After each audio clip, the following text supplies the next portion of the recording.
Okay, we are going to get started here. Call to order. In accordance with the Open Public Meetings NJSA 10-4-6, adequate notification of this meeting has been provided by advertising in the Courier News and posting notice in the Board of Education Administration Building and district schools and filing notice with the Borough Clerk.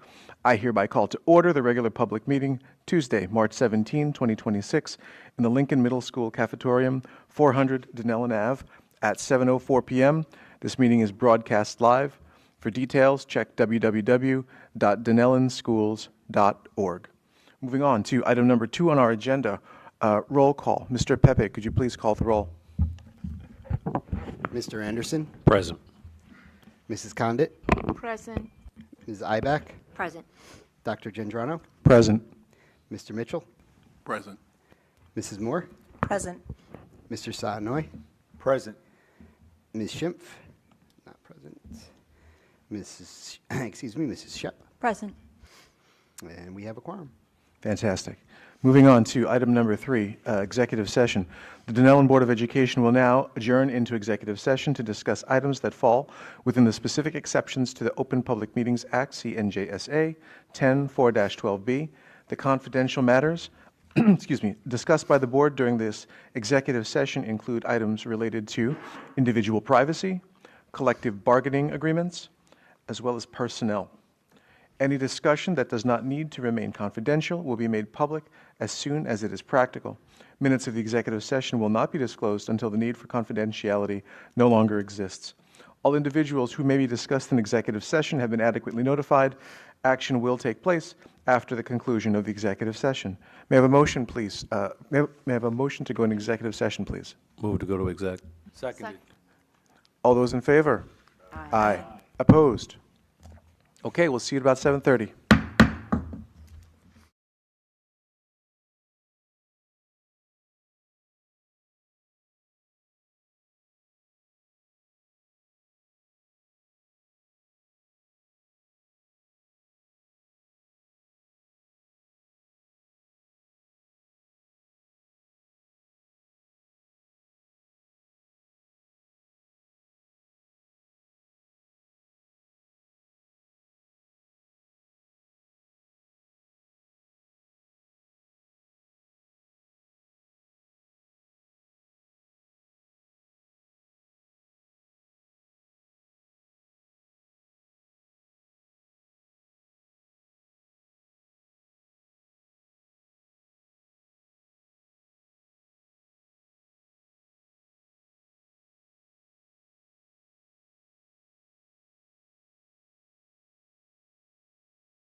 Okay, we are back. Good evening, good evening. So at this time, looking for a motion to come back to public. Move to go back to public? Second. All those in favor? Aye. Opposed? Okay, moving on to item number 4 on the agenda, Pledge of Allegiance and moment of silence. The flag is... It's there. We need the color guard. Yeah, we do. I thought that was just going to stand there.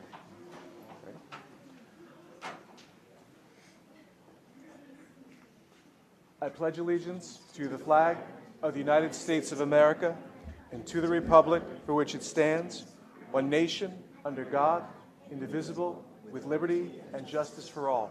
Will you all please remain standing for a moment of reflection and respect for our troops serving throughout the world, our troops who have served, and our troops who have made the ultimate sacrifice in the name of our United States of America.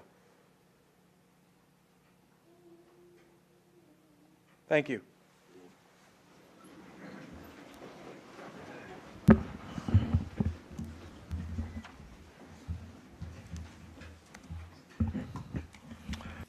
Okay, moving on to item number 5, student recognition, encompassing of February and March. I will turn it over to Mr. Ross. Thank you, Dr. Gendrano. Good evening, everyone. Good evening, parents. Hello, students. It's wonderful to see you all here. We have 2 months of our Students of the Month recognition. February Student of the Month recognition, as you remember, was postponed due to an amazing snowstorm, which all of the kids probably had an incredibly good time at. But of course, that puts everything on today's meeting. So thank you all for being here. It's wonderful to see you. And what we're going to do is we're going to bring our administrators up school by school. And students, you're going to come up and you're going to accept a certificate from the principal or the assistant principal, whoever's here. And you're going to stand up in front of this banner, which we're going to bring out.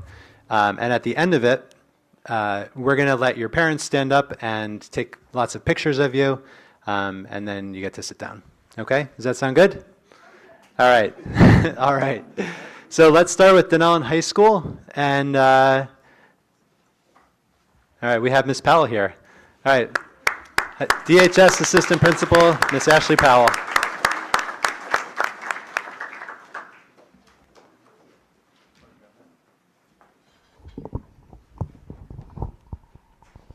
All right, good evening. So we're going to start with our February Student of the Month for 9th grade, Jackson Fairchild. Come on up, Jackson.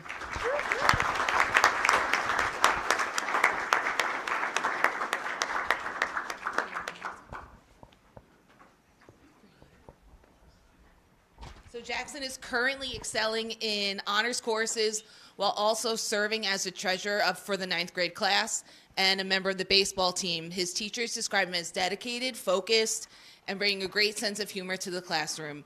Jackson's commitment to both his academics and school community make him truly deserving of this recognition. Congrats, Jackson.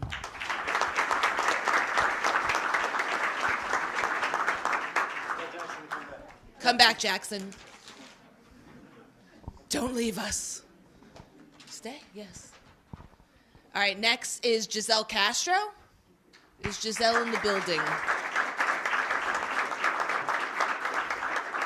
I don't see Giselle, but Giselle is our 10th grade Student of the Month for February.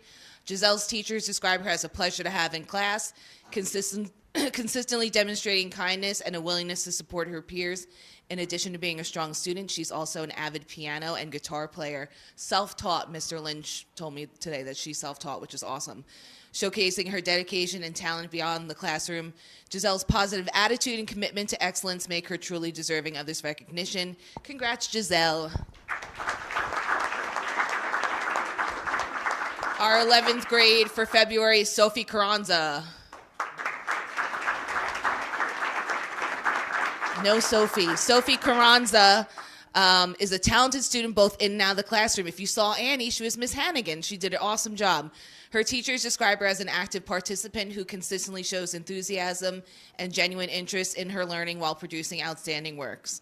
Beyond academics, Sophie is a dedicated member of the drama club, recently shining in her role as Miss Hannigan and Annie, and is also involved in sports such as soccer and track. Her passion, commitment, and well-rounded involvement make her truly deserving of this recognition. Congrats, Sophie. And our senior student of the month for February, Nicholas Tejada Contopoulos. I saw Nico. Where are you?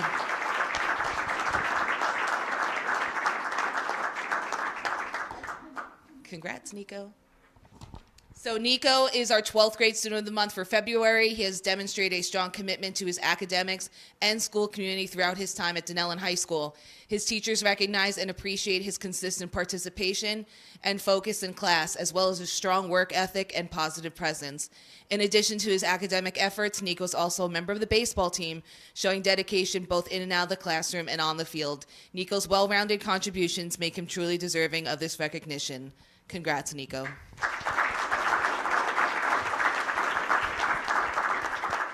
So we're moving on to our March student of the month, Kayla LaJeunesse, 9th grade. Is Kayla in the building? So Kayla is our 9th grade student of the month for March. Her teachers describe her as a pleasure to have in class. She's attentive, she participates, and is able to express her ideas clearly in writing. Beyond excelling academically, Kayla is also an active member of the fall cheer and track, showing dedication both in and out of the classroom. Her enthusiasm, focus, and well-rounded involvement make her truly deserving of this recognition. Congrats, Kayla. Now our 10th grade student of the month, Ben Howard. I saw Ben. Hi, Ben. So congrats to Ben Howard. He's our 10th grade student of the month for March. He is a driven and focused student, currently excelling in all his honors courses as well as AP Computer Science. His hard work is reflected in his straight A's on his report card. It's a testament to his dedication and commitment. Beyond academics, Ben serves as a sophomore class officer and is actively involved in sports, including football and basketball. His leadership, determination, and well-rounded involvement make him truly deserving of this recognition. Congrats, Ben. Our 11th grade student of the month for March is Alex Gowell. Is Alex here? No Alex, but Alex is a caring and dedicated and motivated student. His teachers describe him as an active participant, brings an excellent attitude to class every day. Beyond his academic achievements, Alexander's kindness and willingness to support his peers make him a positive influence in our school community. His dedication, positivity, and thoughtful character make him truly deserving of this award. Congrats, Alex. And our 12th grade student of the month for March is Zarina Corton. Zarina. So congrats to Zarina, our March student of the month for 12th grade. Zarina is a focused and determined young lady who's ready to take on college and all the opportunities ahead. She's an active leader in her senior class as an officer and is involved in the Black Student Union, winter cheer, and spring track. Her teachers describe her as hardworking, reliable, and always willing to support her peers. Zarina's dedication, leadership, and positive attitude make her truly deserving of this award. Congrats, Zarina.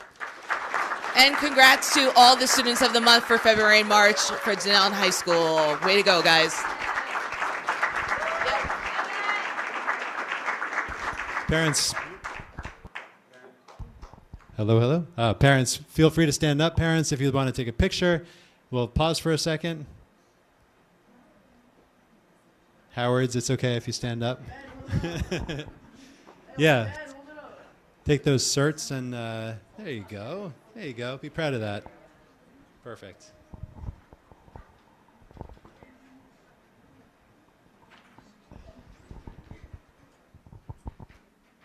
Yeah, much better.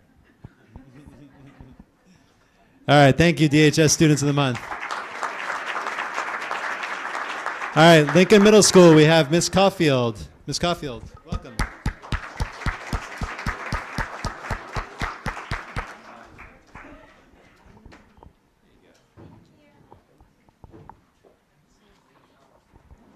Okay, welcome everybody. Congratulations to all the students of the month tonight. I'm here to announce for Lincoln Middle School, so I'm going to start with February. Our 6th grade student of the month was Aiden Mitchell. I know I saw him. It is my pleasure to recognize our 6th grade student of the month, Aiden. This student consistently stands out as his active participation in class and his eagerness to share his ideas and personal experiences help enrich discussions for everyone. He is a hardworking and diligent student who takes pride in his work and always puts forth his best effort. His curiosity is evident in thoughtful, probing questions that he asks, which often help deepen understanding for both himself and his classmates. Additionally, he is friendly, respectful, and always willing to help others. He's a valuable resource to both his peers and his teachers, and he's a positive attitude in both the classroom and the hallways. Also a very loyal member of Mr. Perry's Dungeons and Dragons Club. Congratulations, Aiden.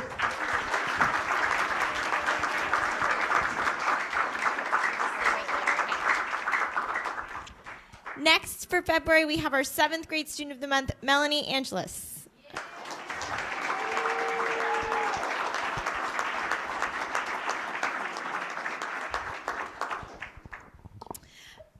Melanie is a friendly and positive member of our class community who works consistently and brings kindness and respect to those around her.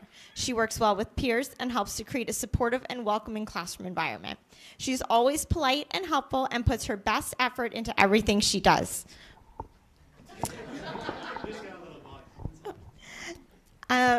Melanie's strong work habits and dedication to learning truly set her apart and make her a wonderful example for others.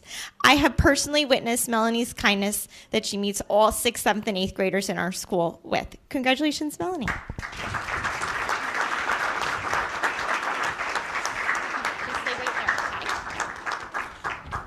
And our 8th grade February student of the month is Charlotte Dubrow.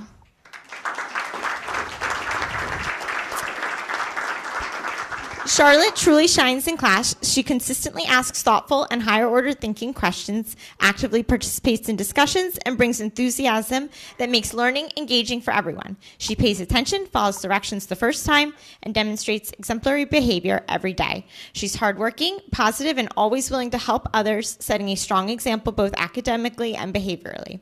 Her dedication has earned her high honor roll for both the first and second marking period, all A's in all of her classes. Congratulations to Charlotte.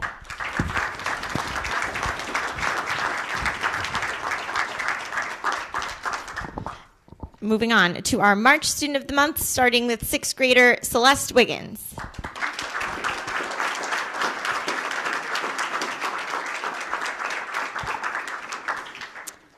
Celeste is caring and kind, always willing to help both classmates and teachers. She is driven and sets goals for herself, working hard to achieve them. Very impressive for a 6th grader.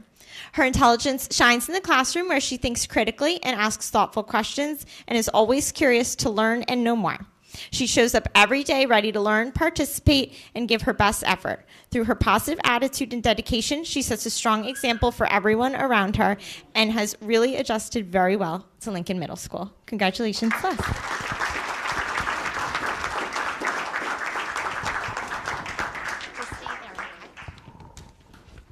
Next up, we have our 7th grade student of the month for March, Elise Evangelista.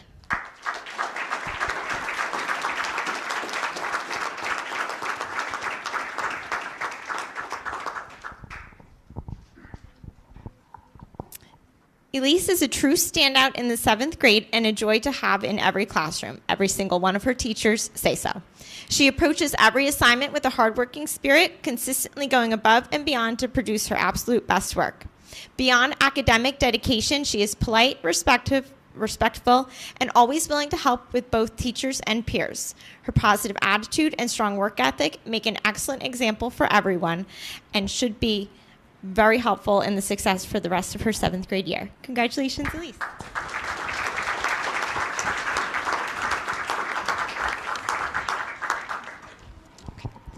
Last but not least, we have Sincere Chandler for 8th grade student of the month.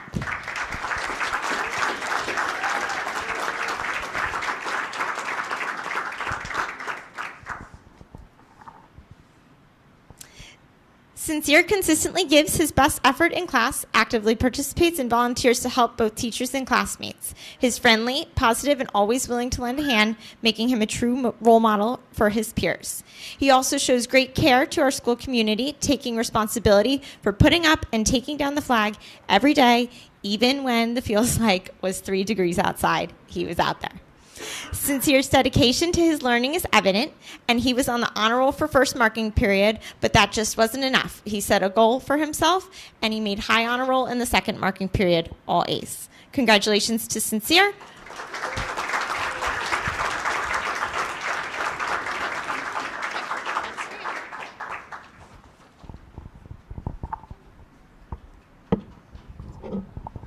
Parents, come on, stand up. Feel free to come up to the front and grab some pictures. Why don't you guys scooch in, scooch in, scooch in, scooch in. Hold up your certificates. Ms. Caulfield, get in the picture. There you go. Awesome.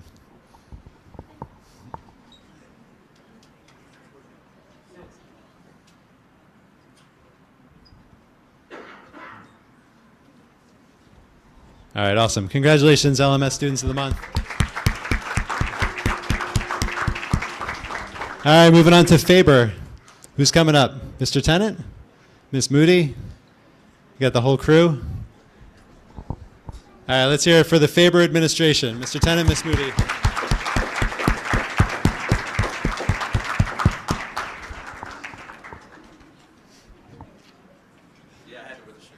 It's great.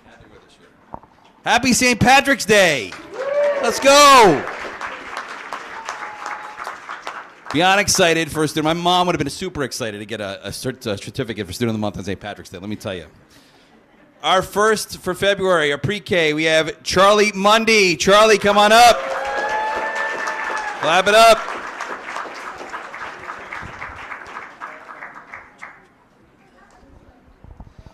Charlie Mundy was chosen as Student of the Month because of her kind and caring heart. She's always willing to help others and quickly steps in to comfort her peers when they need support. Charlie comes to school every day excited to learn. Her positive attitude and love for learning make her a wonderful role model for our classroom. Clap it up for Charlie.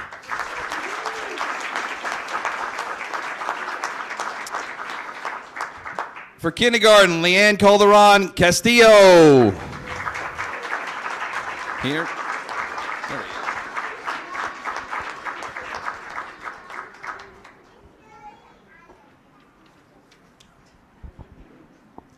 Leanne is a very hard-working young man who always tries his best. He comes to school ready to learn with a big smile and a kind heart. He is the first to lend a helping hand whenever someone needs it and tries his best to be a good example for his classmates. We are so lucky to have him and a caring and hardworking student in the classroom. Keep up the amazing work. Clap it up, clap it up.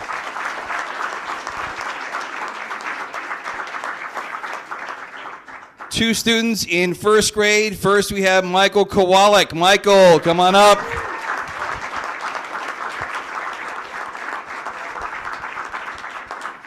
Michael was selected for Student of the Month because he's an incredible student and an incredible friend. Michael comes to school every day with a smile on his face, ready to learn something new. He's creative, curious, and consistent. Michael's always following directions and doing the right thing. He's an incredible role model to his peers. Michael is kind, respectful, and helpful to his teachers and all his classmates. He's a thoughtful friend, always making everyone feel included, and speaks kindly to everyone in the class. Michael is a fantastic example and truly deserves to be Student of the Month. Clap it up for Michael.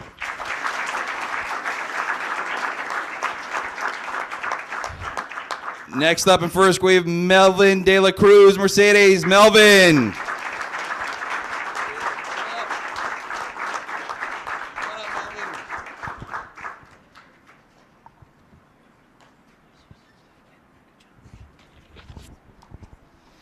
Melvin is a sweetheart that loves being around others. He brings our classroom so much joy and laughter every day. Every day he comes to school with a big smile. He's doing a great job learning and continues to make progress in all subjects, especially reading and math. This year he started reading independently. Clap it up, Melvin. Great job. He is a pleasure to have in our classroom. We love working with him. Melvin, awesome work.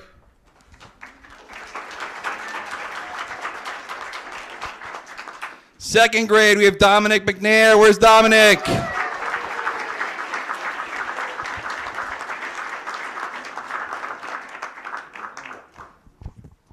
Dominic has made amazing growth this year. He approaches tasks with increasing confidence and works independently in our classroom assignments. He is well liked by others, and as a student, he contributes to groups positively, showing kindness and cooperative behavior. Great job, Dominic. Third grade, we have Sophia Flores. Sophia.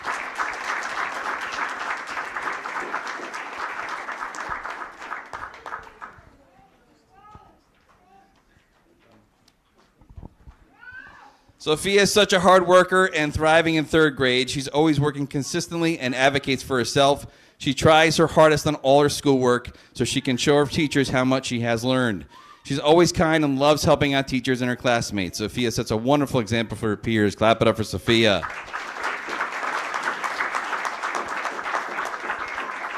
Fourth grade, Nadia Atia. Nadia.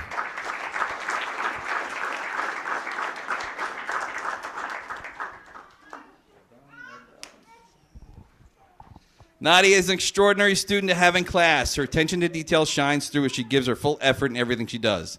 Nadia enjoys learning new skills inside and out of the classroom and will vocalize her interests and topics of study. Nadia actively engages her classroom lessons and discussions and always willing to help, a lending hand to her teachers and her peers. She enjoys working and playing with other students in class and is generally a kind friend who exudes positive energy and light. We're so proud of you, Nadia. Great job.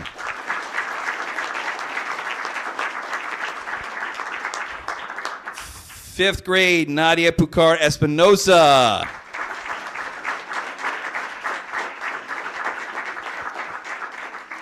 Nadia has worked so hard this year. She's incredibly kind and always comes with a positive attitude to class. They are pleased with her progress she has made and can't wait to see what the future holds for her. Clap it up for Nadia.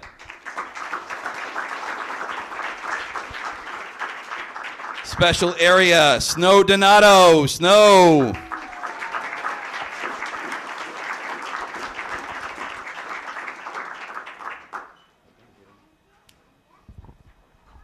The special area teachers are pleased that Snow is their February Student of the Month. Snow is a joy to have in class. She's a friend to all her classmates, helps teachers and students, and is eager to learn. The special area teachers look forward to seeing Snow in the classroom and enjoy teaching her. Congratulations, Snow.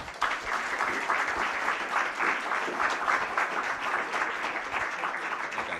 So February, we're going to do the picture for February, then we'll do March.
Next up, our March Student of the Month. First up, pre-K, we have Nolan Davenport. Where's Nolan?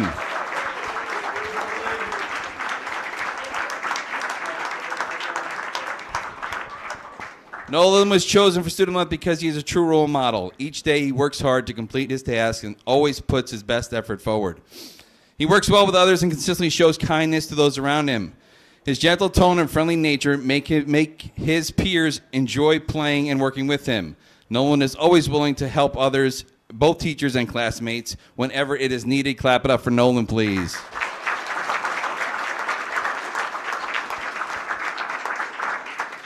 Kindergarten, Aya Khan. Where's Aya?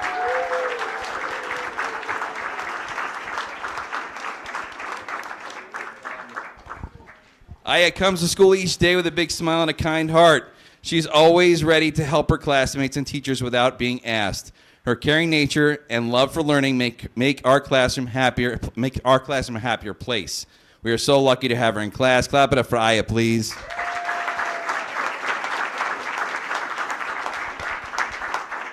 First grade, David Trillo Callis. David.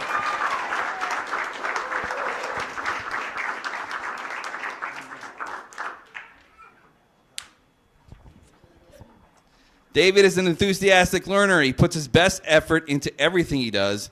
He is helpful in the classroom with his classmates and teachers. During the week of Read Across America, David came to the rescue of a guest reader that had fallen in the hallway. Amazing, David. That's good stuff.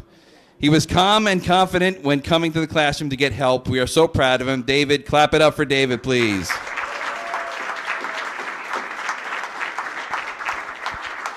Second grade, we have two students. First is James Coughlin. James.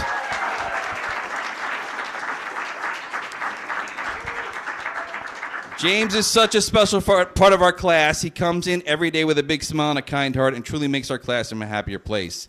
It has been so nice to watch him grow this year, and we are so proud of him and how hard he works and how well he's willing to try and do his best in everything he does. Clap it up for James, please.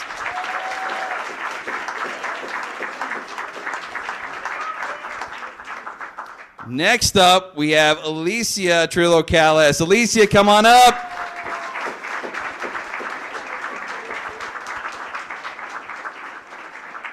This is David's sister, so both of them up here. Awesome job. Well done.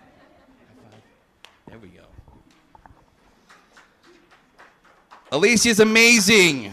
She really has come out of her shell this year and is really doing hard work on everything she does. She's expressing herself by using her voice a lot more. It is nice to see her confidence grow, and we can't wait to see her continue to blossom in class. Great job, Alicia.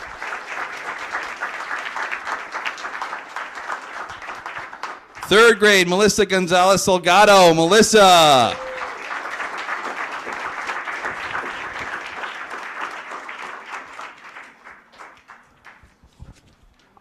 Melissa's a very hard worker, brings a positive attitude in class. She's always making the right choices and helping her classmates and the teachers out. Thank you so much. Melissa, great job. Clap it up.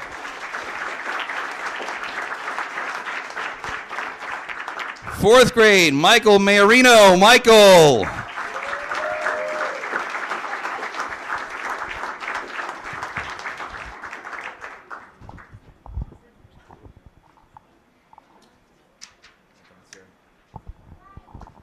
Michael shows outstanding effort and participation in his work in both ELA and math. He is always willing to help his classmates contribute positively in the classroom. Congratulations, Michael, on all their work.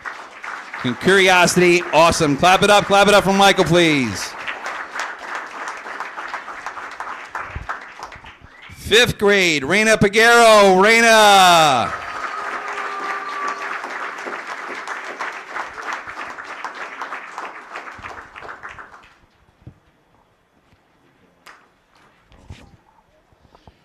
Reina is an outstanding example of what it means to be student of the month. She's a well-rounded and responsible, being part of choir, STEM, and environmental club, and was even an ambassador for Read Across America. She's consistently putting forth her best effort in the classroom, completing all her work and maintaining great grades in all her classes. Beyond the classroom, Reina shows kindness and respect to everyone around her, making her dependable and support her peers. She leads by example, always with a positive attitude, and does everything to the best of her ability. Clap it up for Reina, please.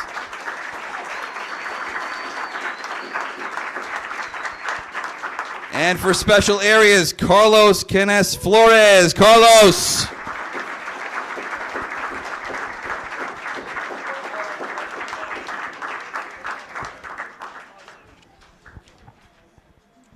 The special area teachers have selected a kindergarten student this month, and it's Carlos. This child always tries his best. The teachers enjoy spending time with him. He's always making friends and working with his classmates. He's caring and a great friend to all. Our student of the month, Carlos. Clap it up for Carlos, please. And please clap it up for the March student of the month, the Faber School. Parents, come on up for pictures.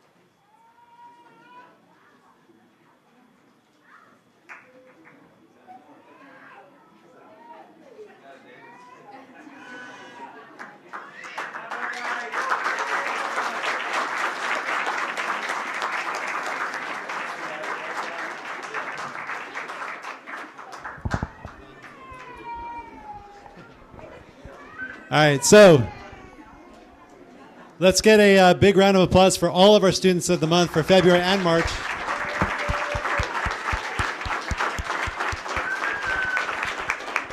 And so parents, what we're going to do is we're going to take about a 10-minute break. This is double-sided, so if you want to come up with your child and take a picture, feel free to do so. We're going to pause the meeting to allow you to do that. Thank you for coming tonight. Congratulations to you and to your children.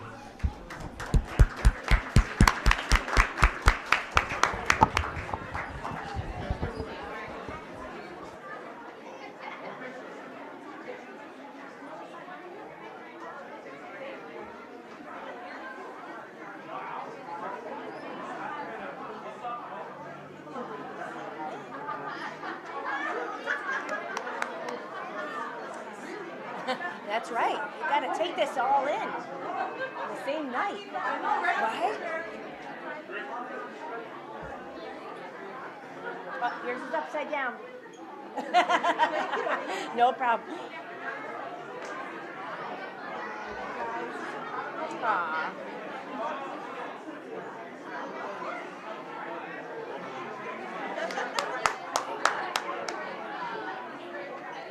Yes. That's right. You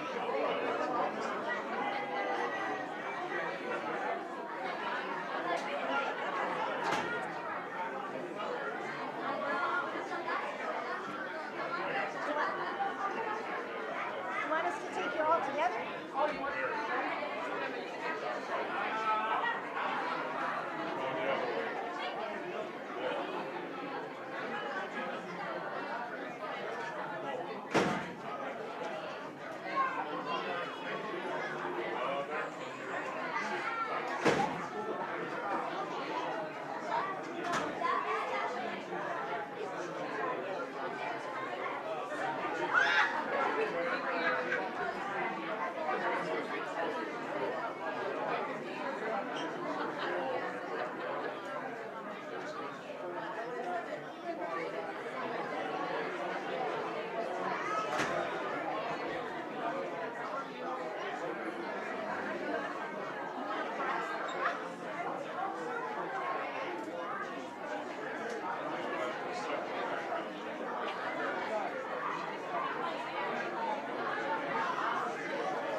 All right, all right.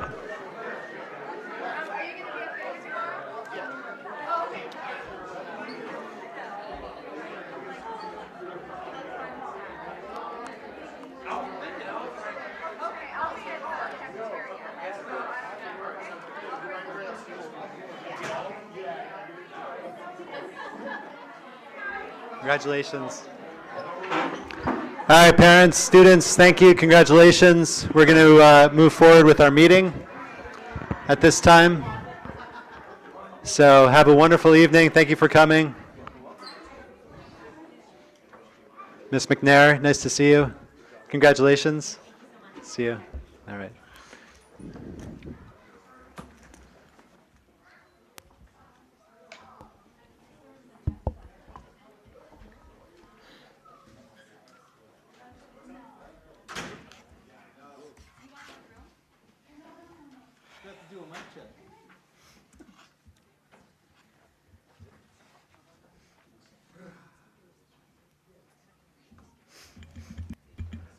Okay, moving on to item number 6, President's Remarks. So good evening, everyone. Welcome to our board meeting this evening. I wanted to take a moment to congratulate all the students from February March again who are recognized this evening. We're so proud of their accomplishments and to keep up that great work. I did want to mention, since we met last, a couple things happened. One, on March 7th, Mr. Anderson and I were privileged to participate in the second annual NJSBA Leadership Summit for board presidents and vice presidents. The objective of that summit was to establish the board as one mindset, and the topics included regionalization, advanced governance, strategic oversight versus micromanagement, internal dynamics, cultivating a culture of productive dissent, and crisis and conflict, managing difficult board environments. It was a great experience, and we plan to share details of those topics in future discussions. Also in that time, I had the honor to participate in Read Across America, where we read to our elementary students in the Read Across America program. That was on March 6th, and there were many folks who participated, Mayor Salento, town council folks, and other notable folks in our community and adjacent communities. This was a highly successful event. The students and teachers were so engaged and appreciative. A big thank you and kudos to Ms. Willoughby, Ms. Libliner, Mr. Tennant, Ms. Moody, and their teams for making this event such a great success. Also happening on March 12th, Mr. Anderson and I celebrated our student athletes at the DHS Winter Sports Awards. Congratulations to all of our students and athletes student athletes who are receiving their letters and awards. There was a very special tribute to Dave DiNapoli, as this was his last awards ceremony before his retirement later this month. Congratulations on your retirement, Mr. DiNapoli, and I would like to thank you on behalf of the board for all of the fantastic work and tremendous contributions you have made over so many years. Your legacy is forever woven into the fabric of our school district and our great town of Dunellen. We will miss you greatly, sir. Enjoy your retirement. Also, we had the spring musical, Annie, that ran from March 5th through 7th. The DHS High School, the DHS Drama Club had fantastic performances of the spring musical, Annie. Bravo, bravo, bravo to the cast, the crew, the musicians, Ms. Clemens, Mr. Sutera, Mr. Geiger, Ms. Piano, our school administrators, Mr. Lynch and Mr. Tobin, our district staff, the PTO, and parents of the drama club, our community volunteers, our broader Dunellen community, and anyone who I may have missed that helped to make the show a resounding success. The show was awesome and exceptionally done. Bravo. Staying healthy. As the weather changes again and again and again, it is important to underscore that healthy kids mean healthy schools, which means a healthy community. Bottom line, we encourage you to take the common sense precautions to minimize the spread of infectious diseases that can really impact our school year. As I have done for some time now, monthly celebrations. So in March, we're celebrating Women's History Month, National Irish American Heritage Day Month, National Developmental Disabilities Month, and on the 21st of March, International Day of the Elimination of Racial Discrimination, 31st of March, International Transgender Day of Visibility. And I mention these to underscore the importance of diversity, equity, and inclusion, and most importantly, belonging in the fabric of our daily lives, and the impact that has on our community. Open, honest, and equitable communication that is respectful, positive, supportive, fair, and most of all kind goes a long way in strengthening our community. Lastly, I know we will go into more detail in the presentation later this evening, but I wanted to thank Mr. Ross, Mr. Pepe, and all of their teams for their hard work in putting together the budget that we're going to go look at tonight. We most certainly appreciate it, and we have a lot to discuss. Thank you, everyone, for your time and listening. Moving on to the superintendent's report. Mr. Ross. Thank you, Dr. Gendrano. So we'll start the superintendent's report off with the student report. So I will turn it over to Ms. Lisa Marie. Thank you. So for tonight, on behalf of the high school, we have already stated that Annie was a production that was very wonderful. They even had a standing ovation, so we are very happy about that. It is towards the end of the year, so a lot of field trips are coming up. Things that are field trips that are already happened is the Riverton Valley field trip. NEL students went to a program that was given to them in only Spanish, so we're very proud of them for pursuing that. 11th graders also went to Keene, and other field trips that are coming up at the moment are the Black Student Union heading to a research facility in New York City. They're getting a tour. NHAS going to the Princeton Art Museum, and the National Honor Society planning on going to the Met. We also are having Spirit Week for Neurodiversity Awareness. And then to be done is the spring sports that have begun. Scrimmages are happening this week. Spring break is also coming up, which we're very excited for, obviously.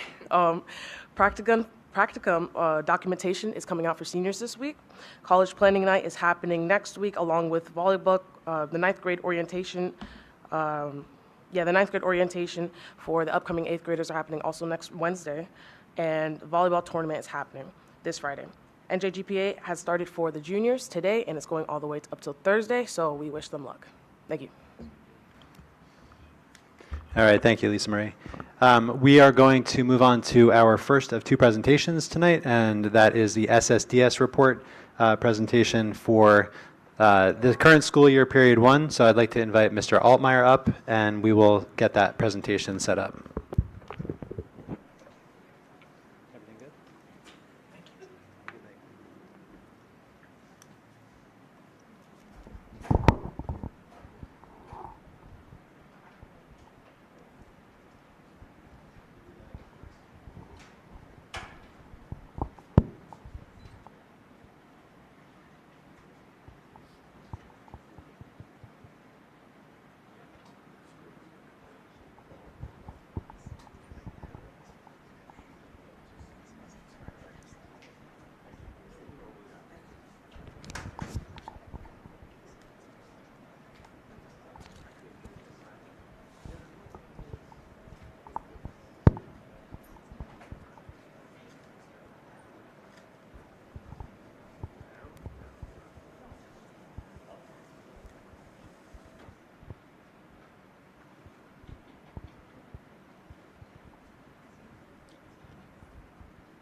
Okay, good evening, everyone.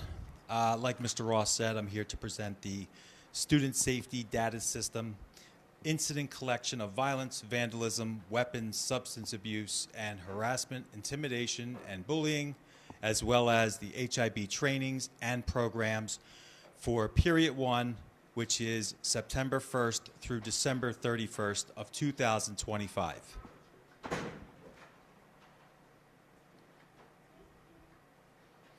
So we'll start off with the individual schools. Dunellen High School for the SSDS report.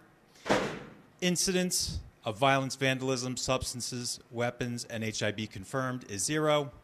Other incidents leading to removal was 0. HIB trainings was 6, and HIB programs was 14. Lincoln Middle School, incidents was 4. Other incidents leading to removal, 0. HIB trainings, 7. And HIB programs was 12. John P. Faber, incidents was 0. Other incidents leading to removal was 0. HIB trainings, 8. HIB programs, 15. District-wide, HIB trainings was 5, and HIB programs was 0. District trainings and programs. Trainings provided. District HIB policy with bullying prevention instruction, Anti-Bullying Bill of Rights Act, bullying and cyberbullying, HIB on the basis of protected categories and other distinguishing characteristics, code of conduct, positive school climate, culture with diversity, diversity and inclusion, ethics and boundaries, social skills, relationship improvement, school safety, suicide prevention, sexual harassment, policy and prevention, HIB law update, and finally, affirmative action. District trainings and programs continued. Programs provided Week of Respect activities, assignments, discussions, announcements of positive culture and diversity, school violence awareness activities, kindness incentives, daily spirit days, morning announcements, positive school culture days, mindfulness, daily announcements, bullying lessons, peer leadership and safety patrol, social and leadership classes, school wellness specialists, social and emotional support system. Targeted populations, district administration, students, teachers, paraprofessionals, substitutes, coaches, custodians, administrative assistants, volunteers, substitutes, board members, and parents.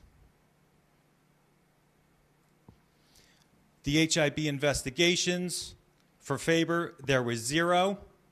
For Lincoln Middle School, there were 4 investigations, and one of them ended up being a confirmed HIB. At DHS, there was 0 investigations during report period 1. District-wide trainings and programs. Trainings, understanding harassment, intimidation, and bullying laws, as stated by the Anti-Bullying Bill of Rights Act, staff, cafeteria, custodians, volunteers, coaches.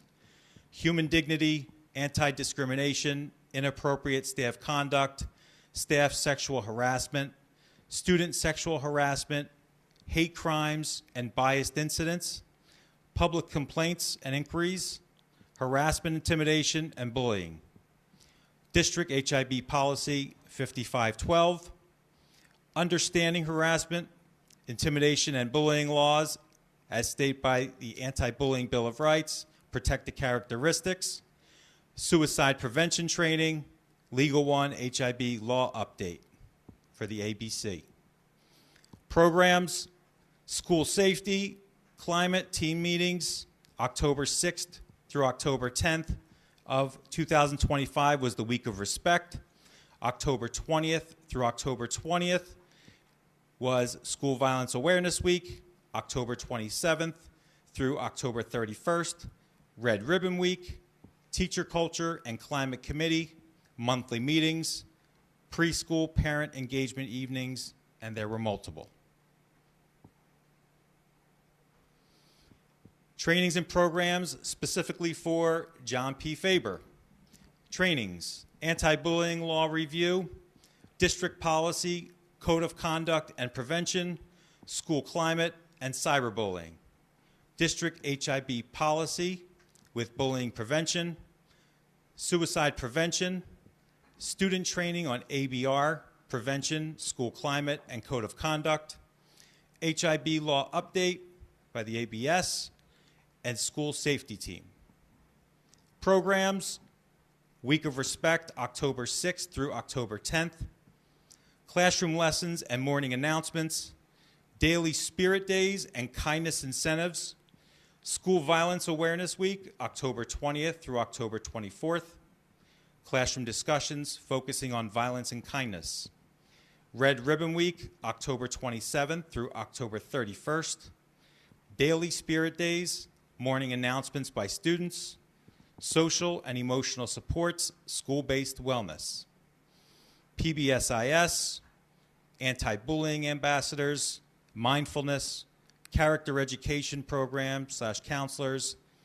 You've been caught being kind and respectful. Social skills, friendship lunches, student wellness clinicians, Trekking Mexico Assembly, Warrior Martial Arts Assembly, Ruby Bridges Walk Assembly, and Invention Convention.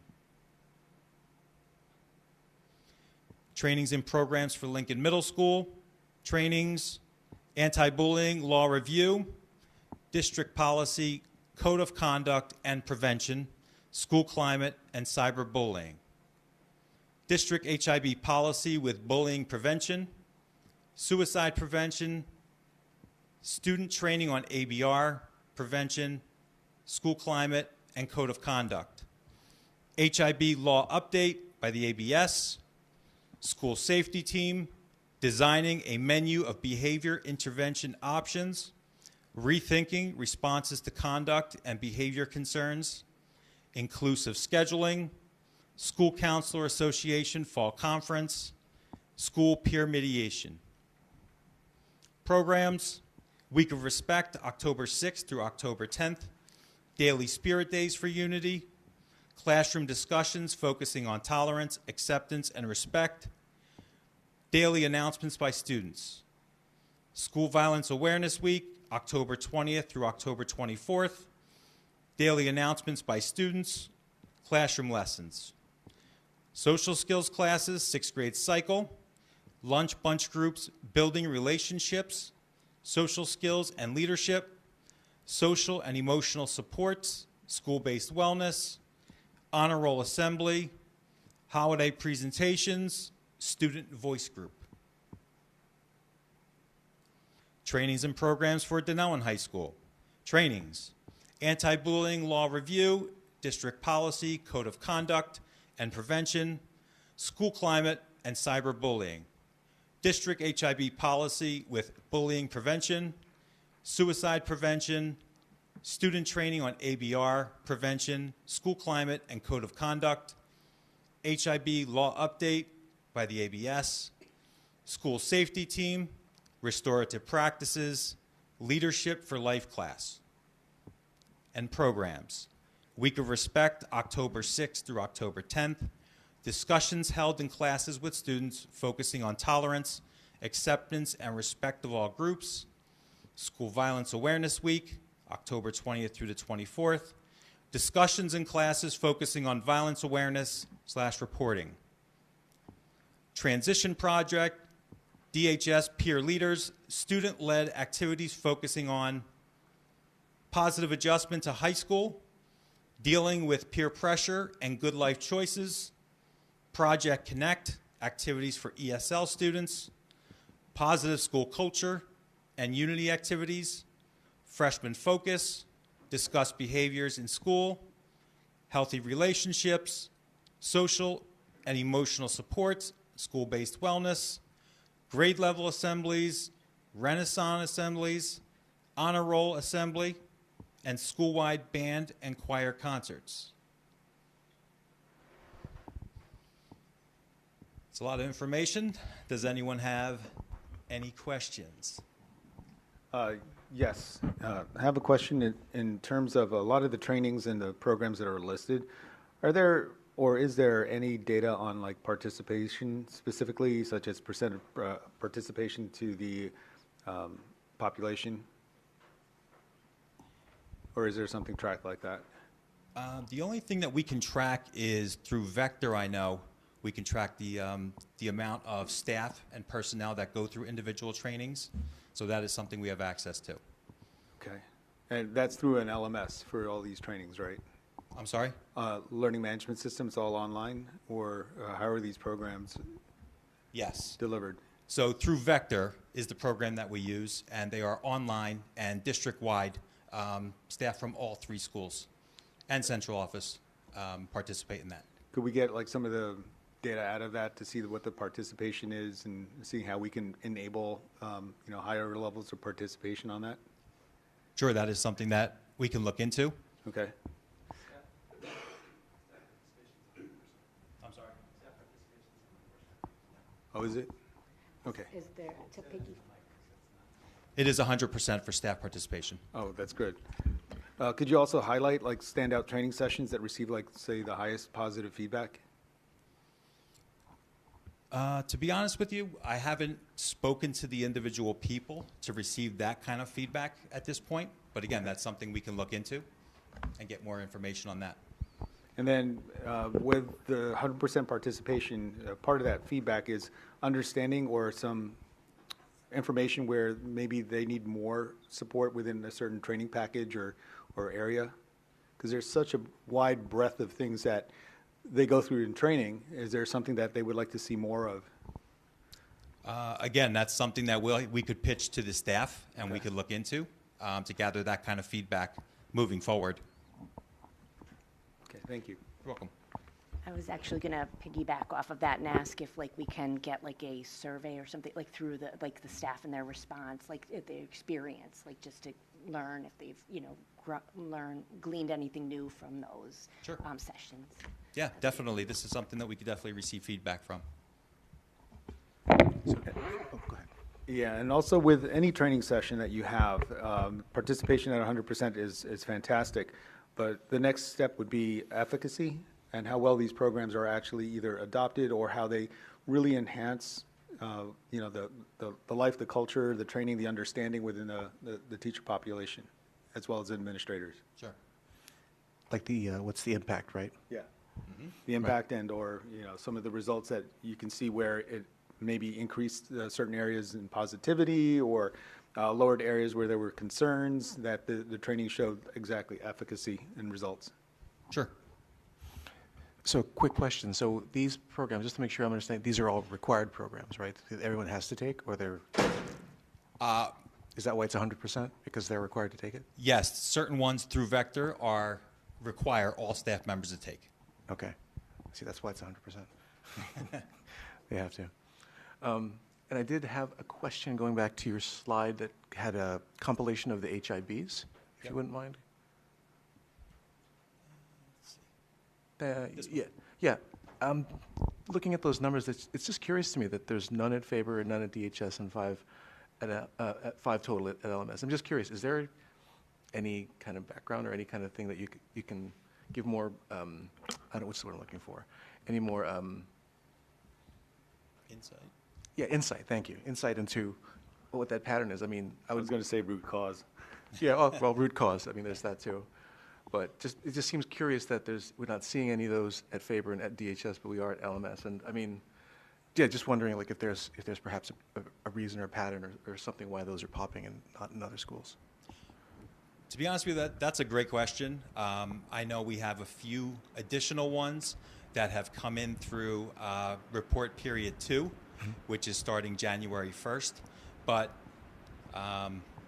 as of that first reporting session, September 1st, other than the job that they're doing down at Faber and at DHS, I would say let's pat them on the back at this point. Okay. With the way they're handling situations with students, whether it's teachers, counselors, administration, whoever it may be. Okay. I mean, that does bring up a point because we've noticed that the areas that have the highest HIB reports are really in the Lincoln Middle School over the past couple of reporting periods. Maybe it's something that there's more support that's needed within Lincoln Middle School, or is there other root causes? I know you already elaborated on that, but not only in this report, but it's also seeming to be a trend, and maybe having that trend as part of this deck would be really good too. Sure. And I can just speak based on experience as far as being in the middle school. Middle school, as you know, is a very challenging few years for students. And unfortunately, they can go from making a negative comment or a nasty comment to someone and then the following day be friends with that person, and that may end up still being an HIB investigation, even though it's a one-time incident, an isolated incident. So it's a challenging few years. So unfortunately, I don't think that's going to diminish or go away, unfortunately.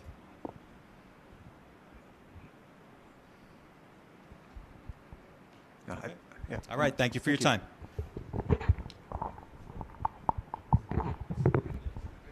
All right, thank you, Mr. Altmaier. We're going to move to the budget presentation. And this is a budget discussion presentation, not the tentative budget hearing.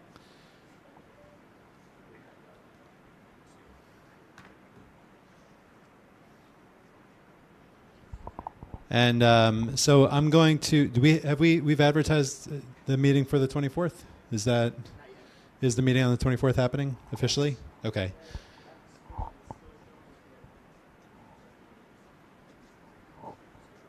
Oh, yeah.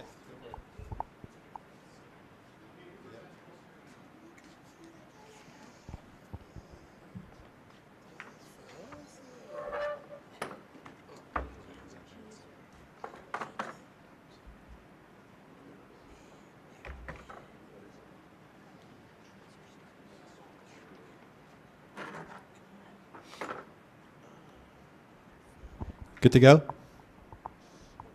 All right. So the tentative budget hearing was scheduled for today originally, and in past years, the governor's budget address has occurred at the end of January and then more recently mid-February. And so after the budget address is delivered by the governor, 2 days later, school districts receive state aid information. This year, with Governor Sherrill coming in, and in her first year, her budget address didn't occur until March 10th, right? Which means that we didn't get state aid information until March 12th. And so we, just like every other district in the state, are in a very precarious situation. The state did change the guidelines for the submission of school budgets. They moved it back 1 week. Yeah, 1 week. And so the board will be holding another meeting on March 24th to adopt the tentative budget at that time. But given where we are and the fact that we have state aid, we thought it would be prudent to share information in presentation form. As you remember, if you were here in February, we did Mr. Pepe provided very detailed information about cost drivers and cost increases. And so at this point, I'm going to turn it over to Mr. Pepe to talk more in depth about some of the costs, some of the revenue side of things, and that'll sort of prompt the conversation that we have about budgeting moving forward. Mr. Pepe. All right. So those of you who heard me speak before know that I like, actually, my favorite shirt that I saw this evening from our students was the young man who had shenanigans written across. So that's generally what people think of when they think of me. Unfortunately, this is not going to be that kind of presentation. We're going to talk about a budget that's our first, since I've been here, our first challenging one. We've had some good times, but this year is not one of them. So we're going to talk about where we are.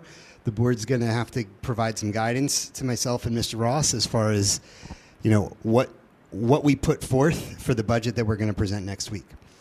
So let's start with just the objectives for the presentation. We want to give you a little update on or review the timeline for the budget process, talk about the district goals and how they impact the budget, talk about major expense drivers, which I did share some information last month about that, and I'm going to share pretty much the same information with a little bit of new information. Discuss, again, the available adjustments and banked cap, which we did talk about in the past also, and finally talk about different tax impact scenarios. And so that's when we're going to need the board to discuss and come up with a plan as far as like which of those scenarios they would like to move forward with. So the budget timeline, we share this every time we talk about the budget. And one thing that's new here in March, we've added the new board meeting, which will be next Tuesday. And that is well, Mr. Ross already explained, that's because of the late governor's address and the late state aid, so we didn't have the ability to have a full budget presentation for tonight. So we're giving you what the information that's behind it. We'll make the decisions about how we're moving forward with taxes, and then next week we'll have a full presentation of the tentative budget. Yes? Oh, yes, this presentation is online if anyone at home would like to see it, or anyone who's here when you get home would like to see it, or I guess on your phone. Okay, so that's the timeline. These are our district goals. You've all heard these goals over and over again, and this has been a guiding principle for us as an administrative team. And as leaders of the district, these are the things we're thinking about for the past really couple of years, because there's only been minor change over the past year. So we're looking at academic success, student wellness, operational efficiency, and community engagement. These are the things that I used when I was tasked with trying to figure out how to balance a budget based on the information I'm about to talk about. And so when making the difficult decisions, I reflected back on these goals and said, okay, what things are going to have a severe negative impact on these goals if I cut them or reduce them? And then I left those alone, and I went to other things that we could continue moving forward with these goals while making some other sacrifices. So the expense drivers, there's a new number on this screen. For those of you who paid attention last time, you heard me tell you that we had an estimate from our insurance broker of a 25% increase in medical benefits. This past Friday, on a conference call, he broke the bad news that the quote came back from our insurance carrier, and it was actually a 39% increase. So, that is significant. I did go back and refine my numbers. I was able to find, I had another month's worth of data from this year for my prediction for next year, and it did help a little bit. However, we still, when you put together the 4% of our budget that is needed just for our salary increases and add that to the 39% for the medical increases, that's $2,500,000 that we need to find.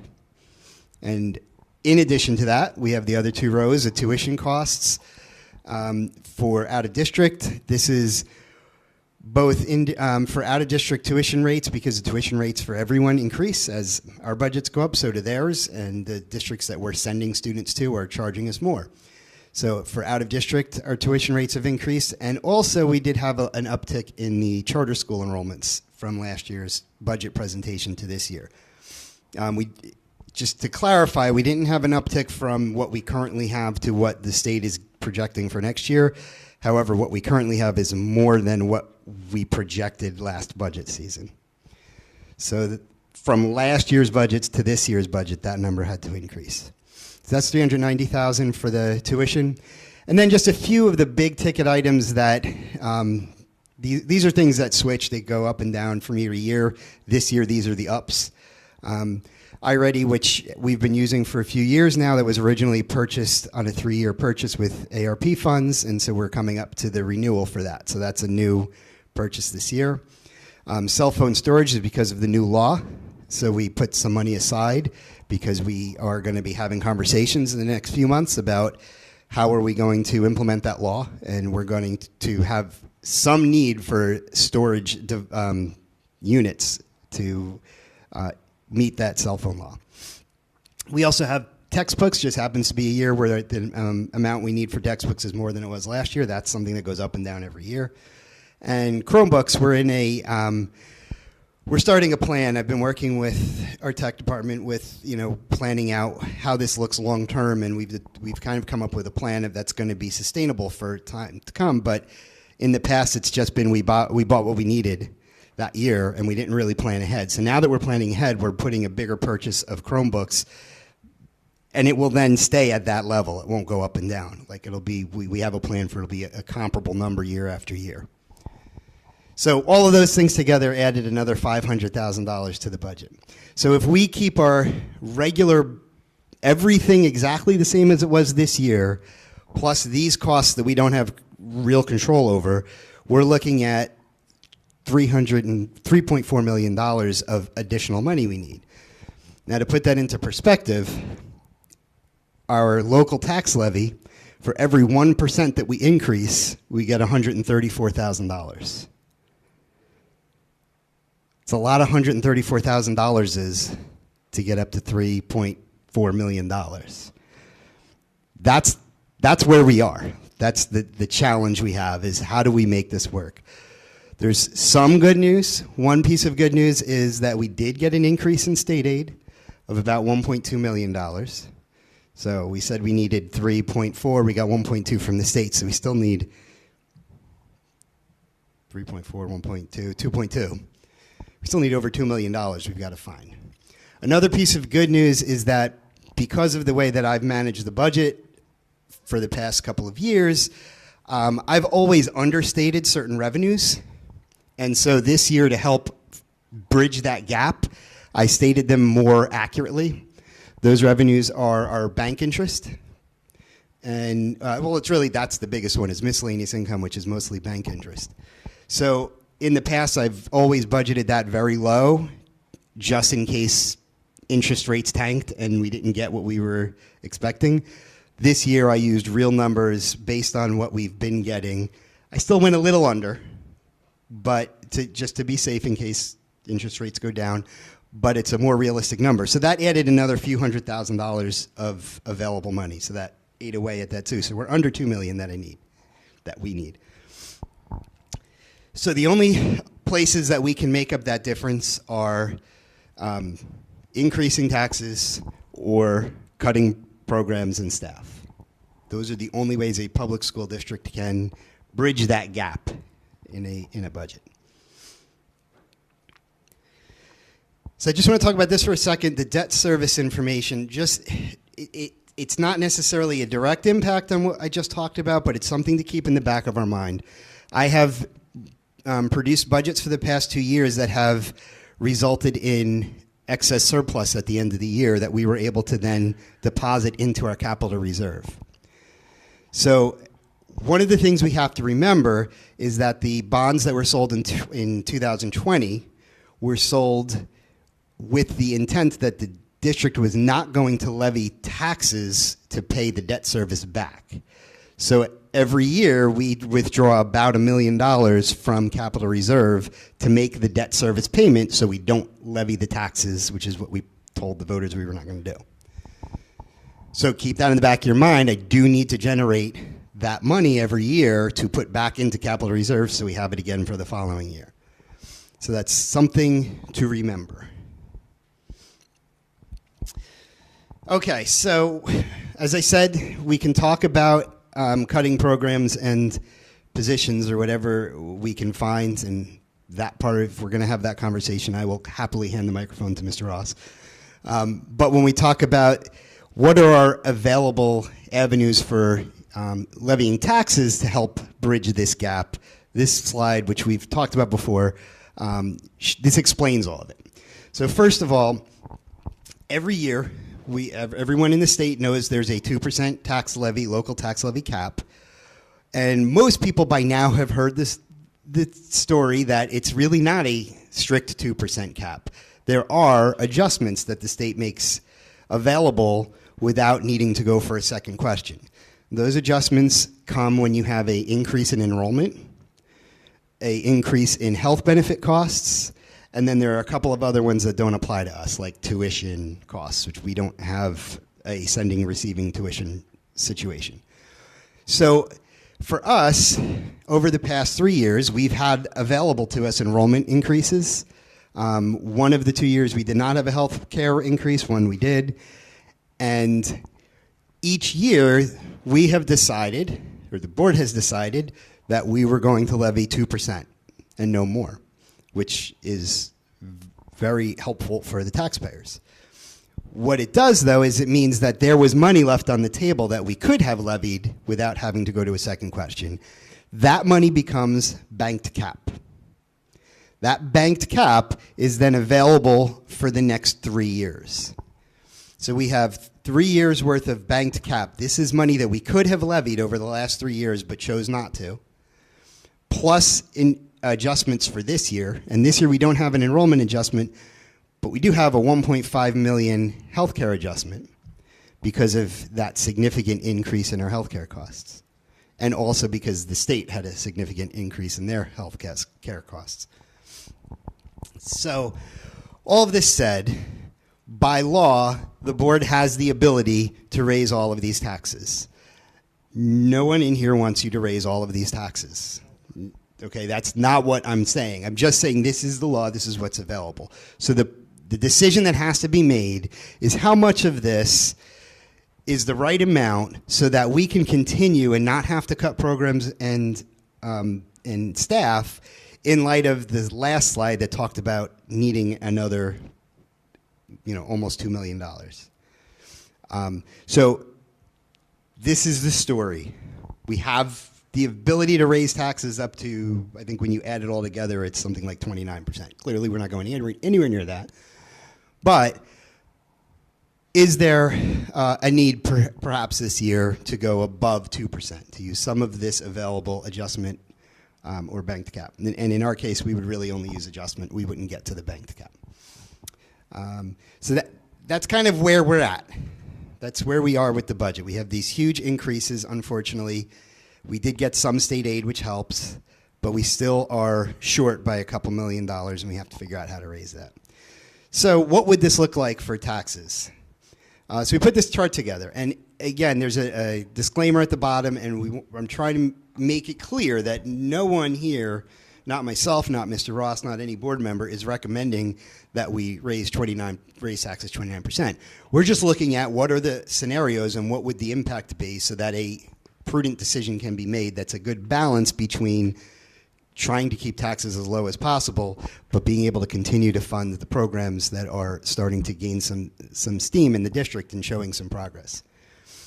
So this slide, the $500,000 row is bolded because that's approximately the average assessed home value.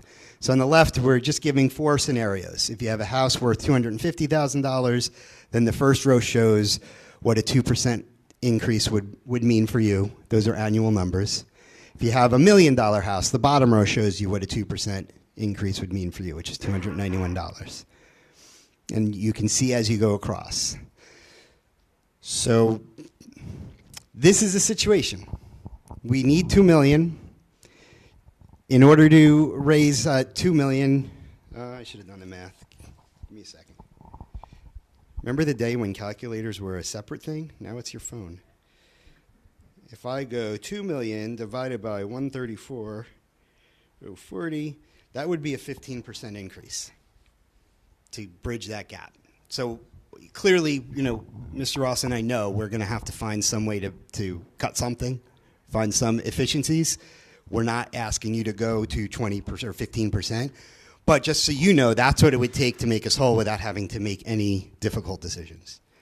So the question is, how far do we want to go so that we minimize the things that need to be cut?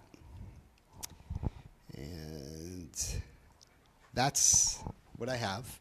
I anticipate there are many, many questions, so let's get started. Or maybe I just shocked you.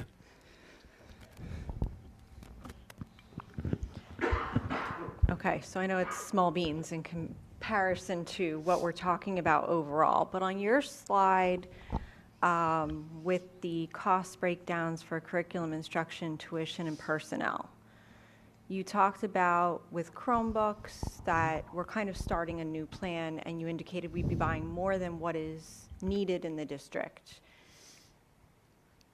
How much more are we talking?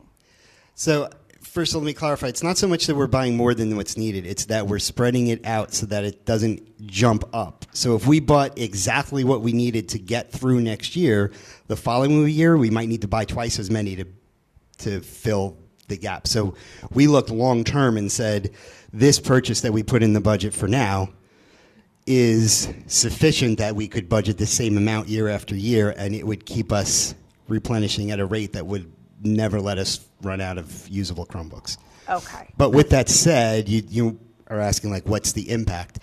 Well, really, what I was trying to understand was, because that makes a lot more sense. My concern was the idea of buying a boatload of Chromebooks up front. No. They only really have a shelf life of 5 to 7 years if we're lucky in terms of technology updates. So then we chance only using a computer for a short amount of time. But what you explained makes sense that that's not what's happening. I think that's kind of what might have happened in the past, which is why we're at a point where it's not it's not the same number that we need every year because we had a year where we bought a whole bunch, right? So we're trying to avoid that exact thing. Now, that's not to say that I couldn't cut back on the number there.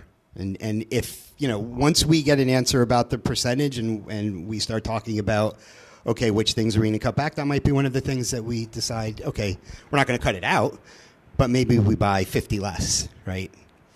To save a little bit of money there, and we'll look at other places we could cut back a little bit.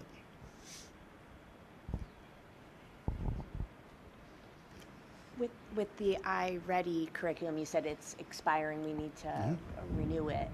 Is there any kind of like negotiation in terms of like the renewal? 100,000 is the iReady. The iReady is 130,000 for 3 years. I already have been starting the conversation about can we pay it over 3 years instead of paying the whole amount up front. I don't have an answer on that. But if we can do that, then clearly we'll do that regardless of whether it's in the budget or not. We'll do that because that'll help us with something else.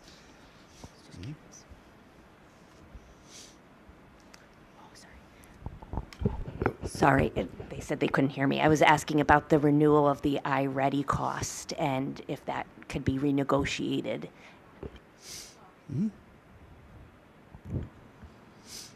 Yeah, the air vent is a little loud. Yeah. You said you were considering cutting. Are you going to give us examples or a list of things you may plan on doing that? I know you don't want to discuss it right now, but will we get... Yeah, I can discuss a little bit. I mean, it kind of depends on how much money we need to make up, right? So if at the end of this discussion we end up where we need to make up a few $100,000, I have a list of this and that. I really can't go through all of it because it's too many. There's not like one item that's going to cut 300,000 or 400,000 out, but I have like 10 items that are each 30,000 or 40,000 that I can, or maybe or 70,000. I cut it back to 35. So I have a list of things in facilities, in technology, even in there's some benefits that I could reduce the amount that's budgeted. So I have a list of things that I'm planning on looking at. Now, if we come back and it's, we need to find $1.5 million, that means that's when I'm going to turn the mic over to Mr. Ross and we're going to talk about positions. So are these things that you and Mr. Ross are deciding, or will they come up in committee for us to break down, and you'll come into our meetings and explain how much we can save and what we'll lose, or how does that work? We're not going to have committee meetings because this meeting is happening 1 week from today. So there will be communications.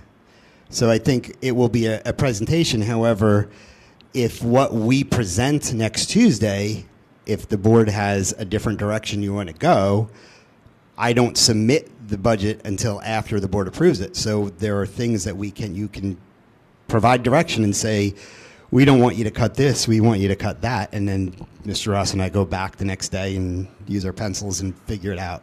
So that meeting is in a week. So when can we expect to see, I know I'm putting you on the spot, but when can we expect to see these lists?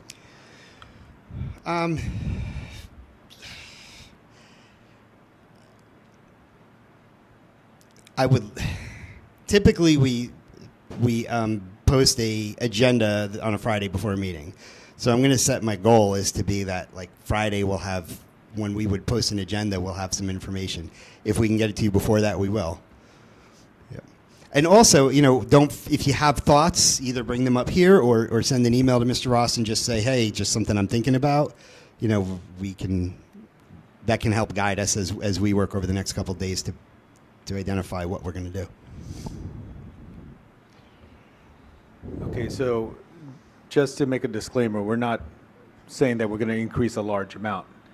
But for this year, in order to make up the difference, theoretically, you would have to raise a double-digit percentage. Right. But that would have to happen each and every year. We'd go back to the drawing board and increment from that 2% base another set, because this is still going to happen each year. Is that correct? I would say probably not, because the biggest cost driver this year is that medical benefit, and the reason for the medical benefit being so high is our claims. So we had a year where we had some very, very high claims. You know, obviously I'm not going to speak about individual people, but there are claims out there for $600,000-$700,000. There's also a number of claims that are in the $75,000 to $100,000 range. So when the insurance company puts all that together, basically what the insurance company does is they say, here's how much we paid out in claims, here's how much we collected from you in your, you know, your Dues. yeah, whatever. What is the word? What the payments that we make, right? And this past year, they paid out more in claims than we paid, so they actually lost money on us. Right. So that's why they have to do this now. Even if those claims that are out there right now continue, the chance of having a high number of more of those happening is very unlikely. Doesn't mean it can't happen, but it's very unlikely. It's more likely that it would kind of stagnate and we would have a typical 5 to 10% increase next year, which is still a lot, but that is a little more manageable, especially if we get increases in state aid the way we've been getting them. So, no, I don't think it's a matter of that we go up, say, 10% this year and then we're going to have to go up 10% again next year. I think what happens is the lower we go this year, that puts our base next year lower, which means that next year we're going to be having this same conversation. Not necessarily because the medical benefits increased again, but because we had such a low base because we didn't increase the year before and we had to cut things. Yeah, that's where I was trying to get to. Yeah. So thank you. So it's you know it's like It's like a slippery it's like slope, interest. right? Yeah, it's like compound interest. You go up a little bit each year, it compounds. If you choose not to go up as far as you need to, you end up having to go up double or more the next year or at some point in the future. Right. For the sake of the audience, it's like running really slow behind someone that you're racing, and the gap just keeps getting bigger year over year, right? Yes. Okay. So also going back to the bank caps, like when we increase taxes, then we can pull that revenue, right? The bank cap, Yeah. like once we, so that, will that also then for the next year kind of, So there's a help us? caveat to that. Okay. So let me talk about that. The way that the laws are in is a district can raise up to 2% without any question. That's the cap, without having to go out for a second question. The exceptions exist first. The very first one is enrollment. And it's interesting the way the state does it. The enrollment adjustment happens before the 2%. It's the only one that happens before the 2%.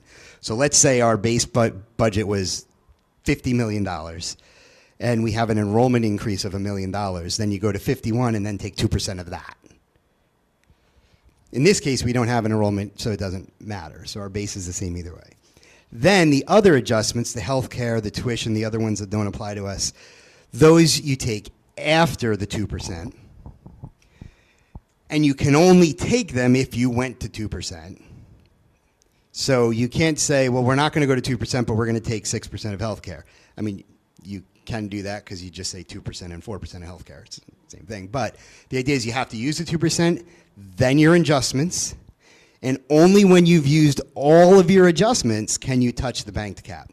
So this year, for us to touch that banked cap that expires next year, that $848,000, in order for us to touch that, we would have to levy 13.2%, the original 2% plus the other 11.2%. Now, I don't think anyone's recommending that. So I don't think we're going to touch banked cap this year. And as long as we have large adjustments available, we'll just use the adjustments and we'll keep generating more banked cap for future years. And that's fine. I'm not saying it's that's the way that it works.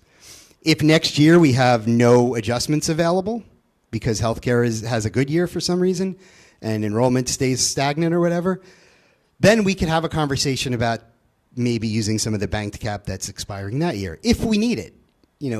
Depending on how much we do this year, we might not need to dip into that next year. I can't predict what expenses are going to be.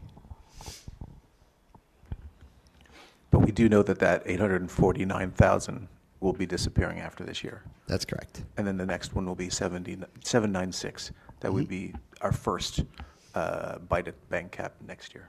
Correct. And then we'll likely generate more banked cap this year because we're Right. not going to use the full 11.2%. You know, we're not going to levy $1.5 million of additional taxes. So whatever we don't use of that will be banked cap next year. Rich, do you have a range of where you could make cuts that don't include staffing and programs versus a threshold of when that does have to start happening? I can't speak for staffing, but I can tell you that from the rest of the budget, based on the exercise I went through to try and create a balanced budget when we didn't know what the state aid was, where it got to where I wasn't comfortable anymore was I probably could take where we are right now and go back maybe 400,000. I think I could do that without like really, really stressing. Like once I hit that is when I'm going to really start sweating and trying to figure out, or maybe going to the staff, you know, maybe going to some other kind of cut. Okay, so that's kind of where you feel as though you're saying it wouldn't involve staff or programs. I'm pretty comfortable saying that I could do that without cutting staff members, yeah. Or like whole programs, yeah. Okay.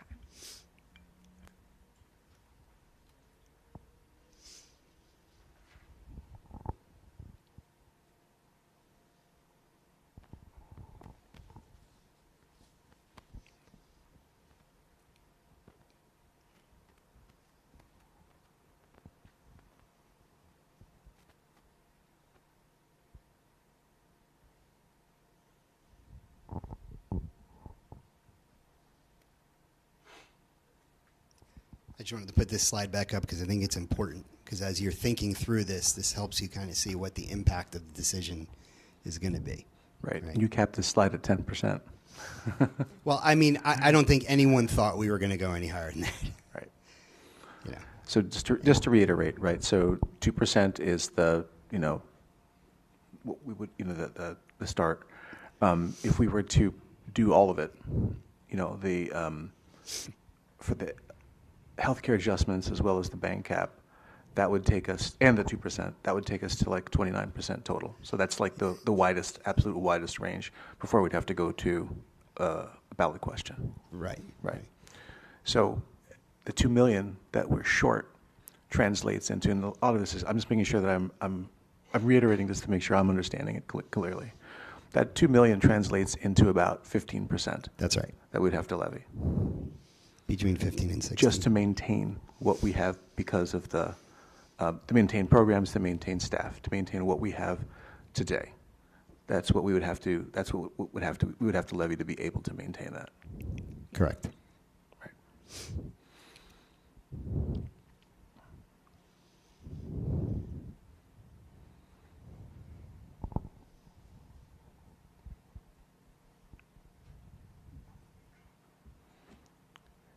And one other point, the lower that we would go this year, higher we would have to go next year because we'd have to catch up.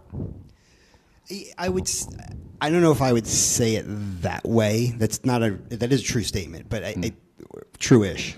I would say the lower you go this year, the more of a hole we'll be in next year. Yes. And every year, there's going to be this kind of a conversation where it's a difficult decision of where's the balance between like everything we need to not have to worry to, you know, not having to raise taxes, like somewhere in between there. The less you do this year, the more of a hole we'll be in next year. We'll be having the same conversation. You could go 2% every year. We would just have to start cutting things. A lot of things, Right. yeah. A lot of things. That means we'd have to cut positions, maybe programs, maybe both. Right. You know. Going back to the slide that shows the percentages, right? Like, so This one? Yeah. that those increments, that means that is demonstrating how much more per, Correct. right? Like in addition to, like that's how much higher each person's. That's the delta. Yeah. Yep. So if I have a $500,000 house, and let's say we went to 5%, I would pay $335 more next year than I did this year.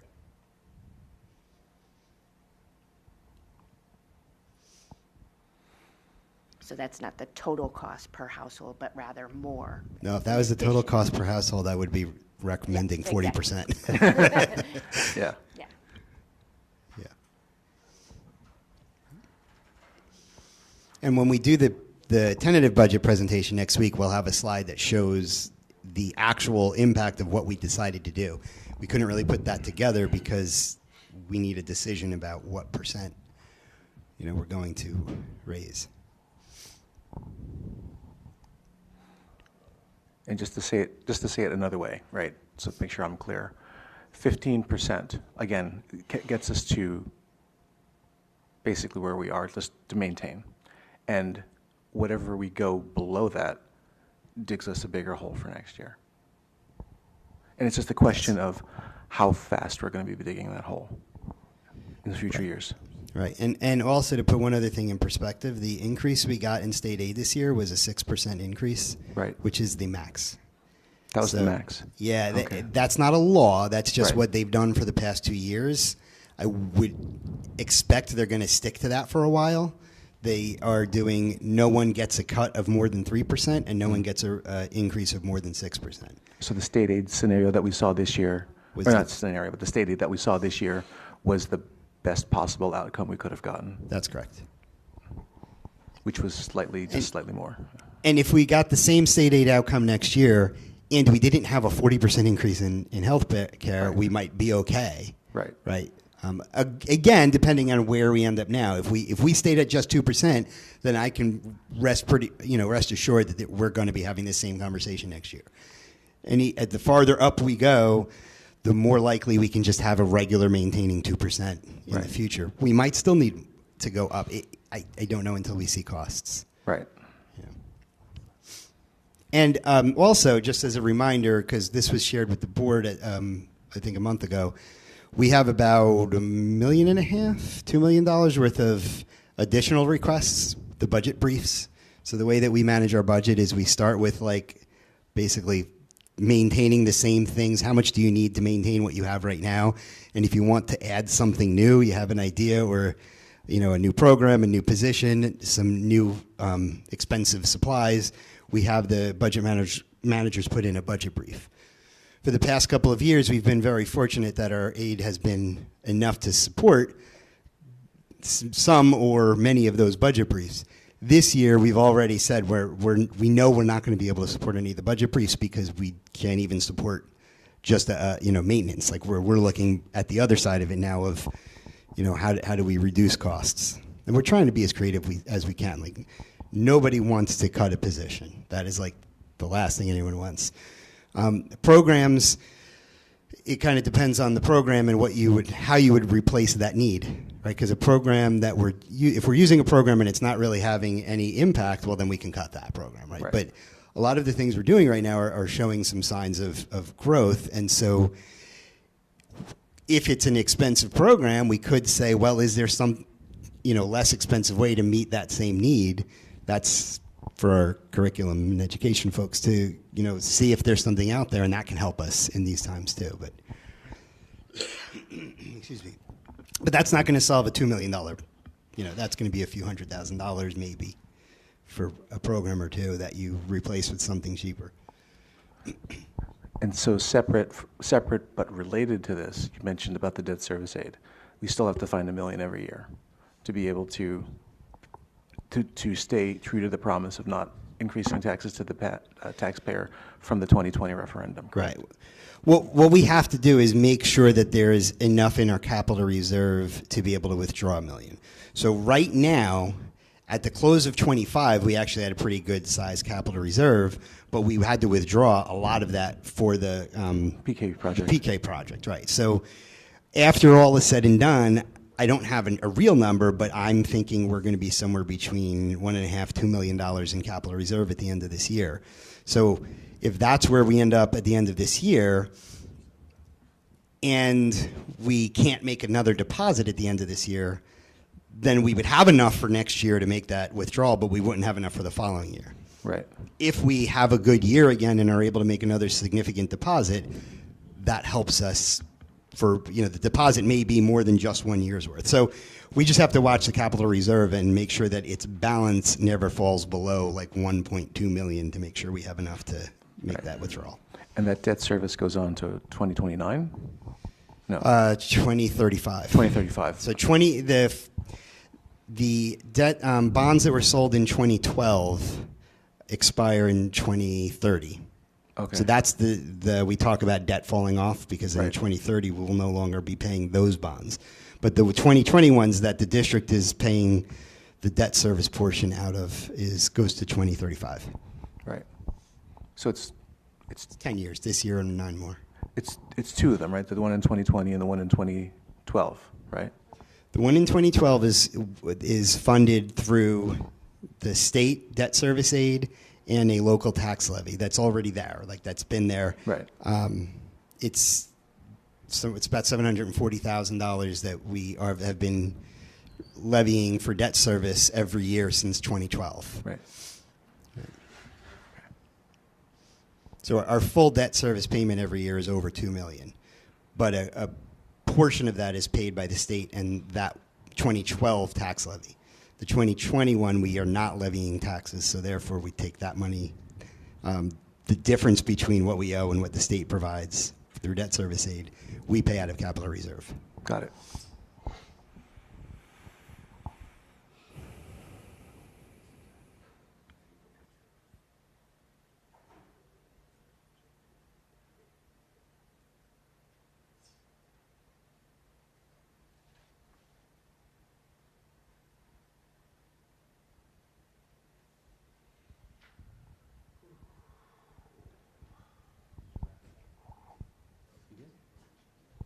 Okay, if there's no more questions, we'll take our seats and move on with the conversation.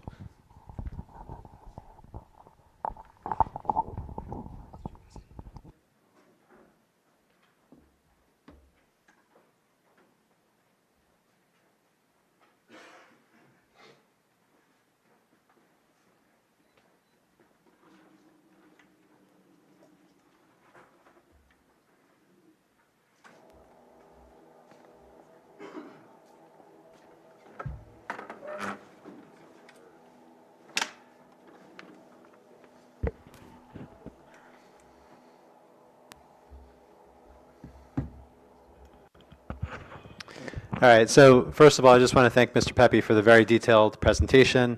I know that we all appreciate it. It is not ideal news, but it is the same news that pretty much every school district is facing right now. I was told Middlesex has a 50% increase in their health benefits cost. And, it's just a quasi-political statement. The governor stated that taxes are not being raised at the state level, which means there's no increase in state income tax or sales tax or things like that. But then the burden shifts to municipalities.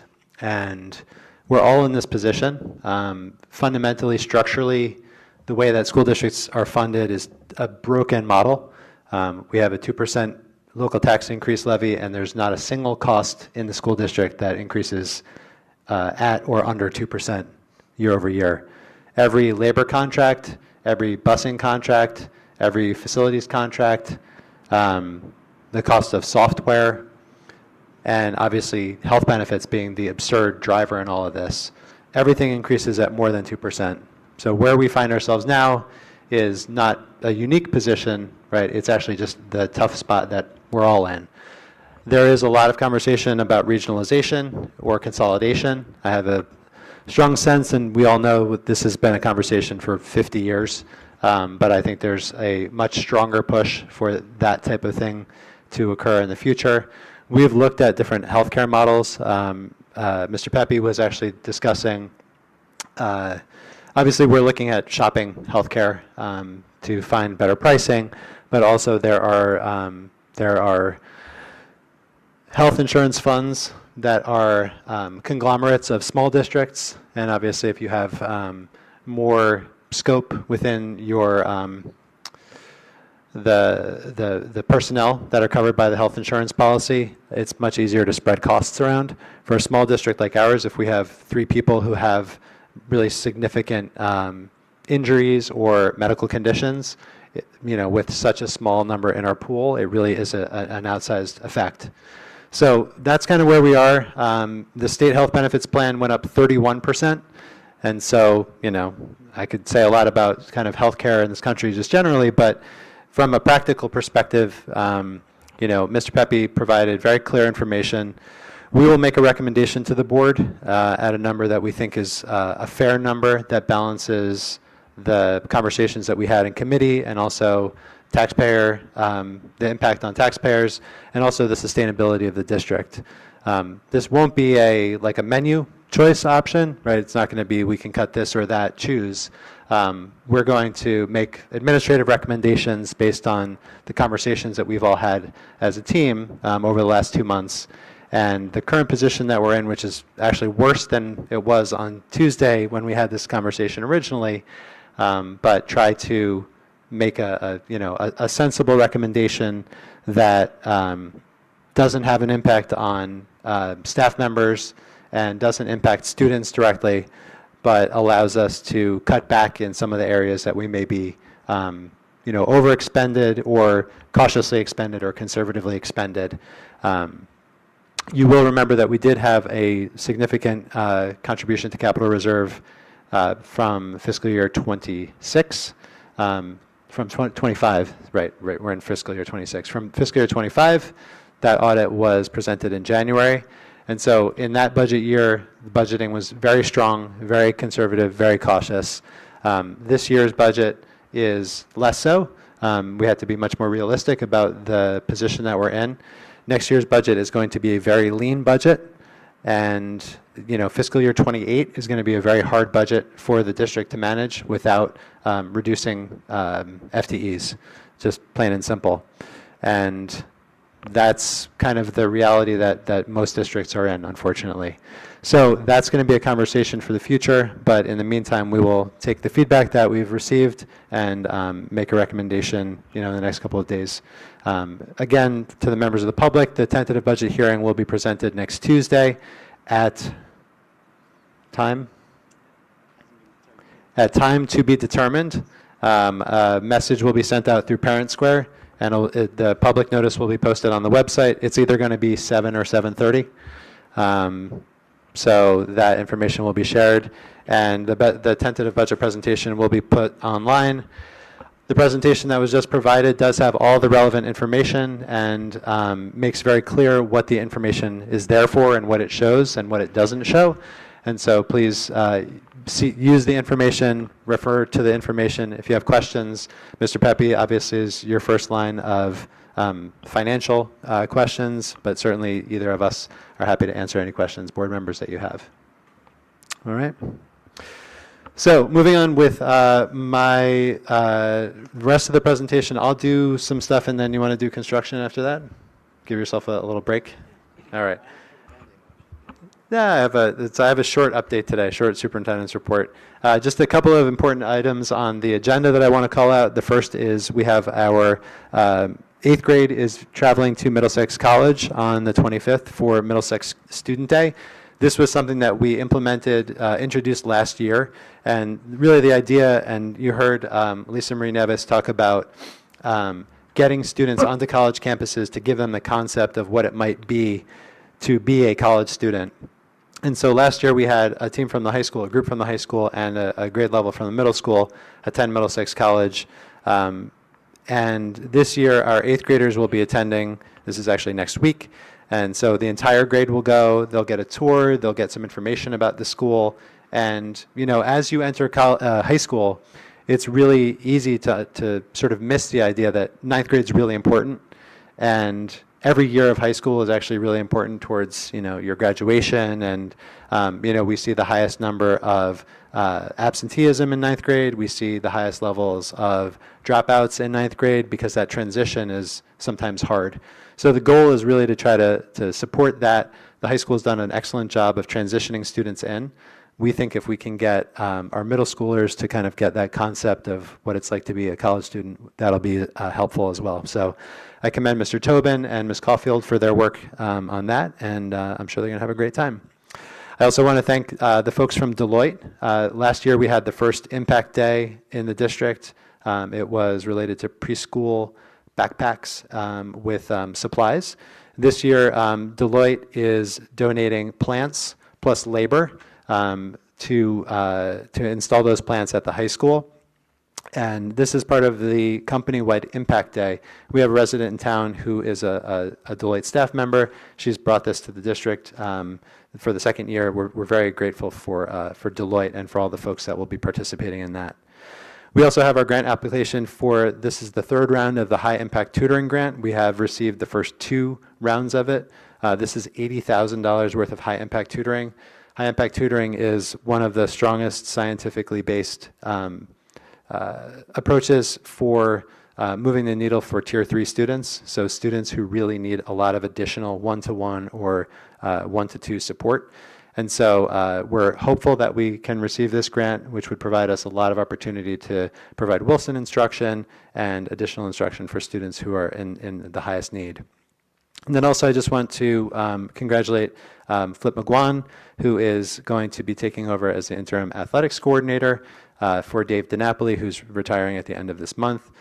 Flip came in this year and coached football, and he's been just a great fixture in the high school. And I know that he'll do an excellent job in the next few months as we move to fill that position full-time starting for next school year. We had a couple of presentations over the last month that our staff members participated in. The first was at Manville Insight, which was on March 6th. We had 2 groups of staff members present. The first was strengthening systems and structures through MTSS. And this was really about the district's journey from kind of an INRS-based program to a tiered system of support at Faber. And the presenters were Ms. Bruder, Ms. Giordano, Ms. Healy, Ms. Krause, and Ms. Panisi. These are the 5 interventionists.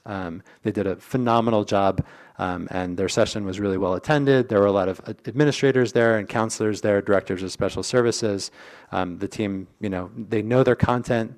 They presented beautifully, and it was a great presentation. We also had our school wellness specialist present insight on establishing an in-house school-based wellness program. And this was a presentation about the district's transition from 24-25. No, the last year was the first year of the transition away from Thrive, which had been paid for through the federal funds, to our own school-based wellness program that was really put together by Dr. De Oliveira and Dr. Santinello. And the 2, Ms. Curtis and Dr. De Oliveira, did another outstanding job at their presentation.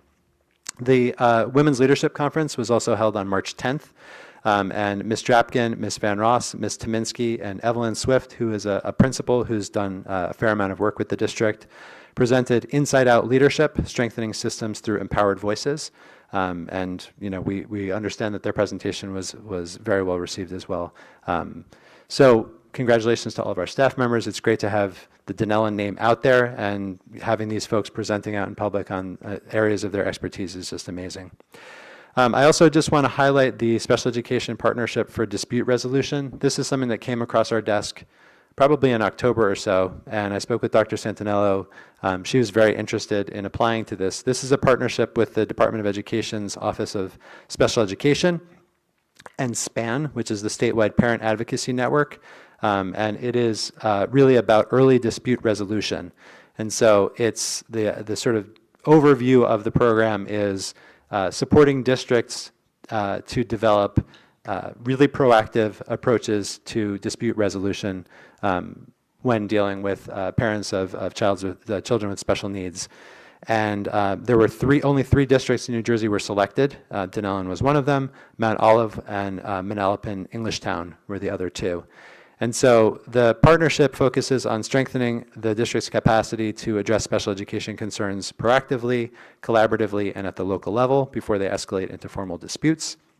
There's targeted training, resources, and direct support to redefine and strengthen the CPAG, formerly known as DREAMS, the Special Education Parent Advocacy Group, to ensure that family voice is meaningfully integrated into our practices.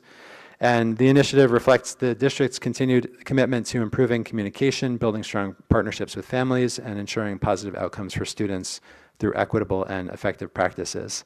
As you know, we've been doing a lot of work with inclusion, which is really kind of an inward-facing initiative, and this is really an external-facing special education initiative. And very grateful for Dr. Santinella for her leadership on this. We have testing going on in the district, access testing for multilingual learners just wrapped up. The NJGPA, which is the 11th grade graduation assessment, began today and it goes through Thursday. This is the first year of the new platform, Acellus. Is it Acellus? I forget who the vendor is. But we did a pilot in the fall, which went okay. The test is actually very different than it has been in the past in terms of administration, which is a challenge. But we'll get through it. Everybody's doing it. This is the week of testing. And makeups are Friday and next week. And then we have the NJSLA window late April into May. So that's my report. I'll do the enrollment report and then I'll turn it over to Mr. Pepe. So we now are at 1422 in district enrollment. We have 86 out of district private pre-K students, I should say. At Faber, we have 611 students. At the middle school, we have 316. And at the high school, we have 409. So 1422 is the highest enrollment that we've seen this year. Last year, we ended the year at 1424. So we're pretty much, where we have been. And, we'll see where we go for the next couple of months. With that, I will turn it over to Mr. Pepe for a construction update. Okay, for March construction update, this is construction update number 5. I always like to begin with the assumption that there may be people watching who are new to this conversation. So I would say check out the construction updates that are on our website. Every update has the same first paragraph, which talks about the background of the project, which is a preschool expansion project where we're creating 8 new preschool classrooms. The second paragraph is a recap of the last update, and if you're looking at the PDF online, you can click on a link to the previous, to the same, where the previous updates are posted on the website.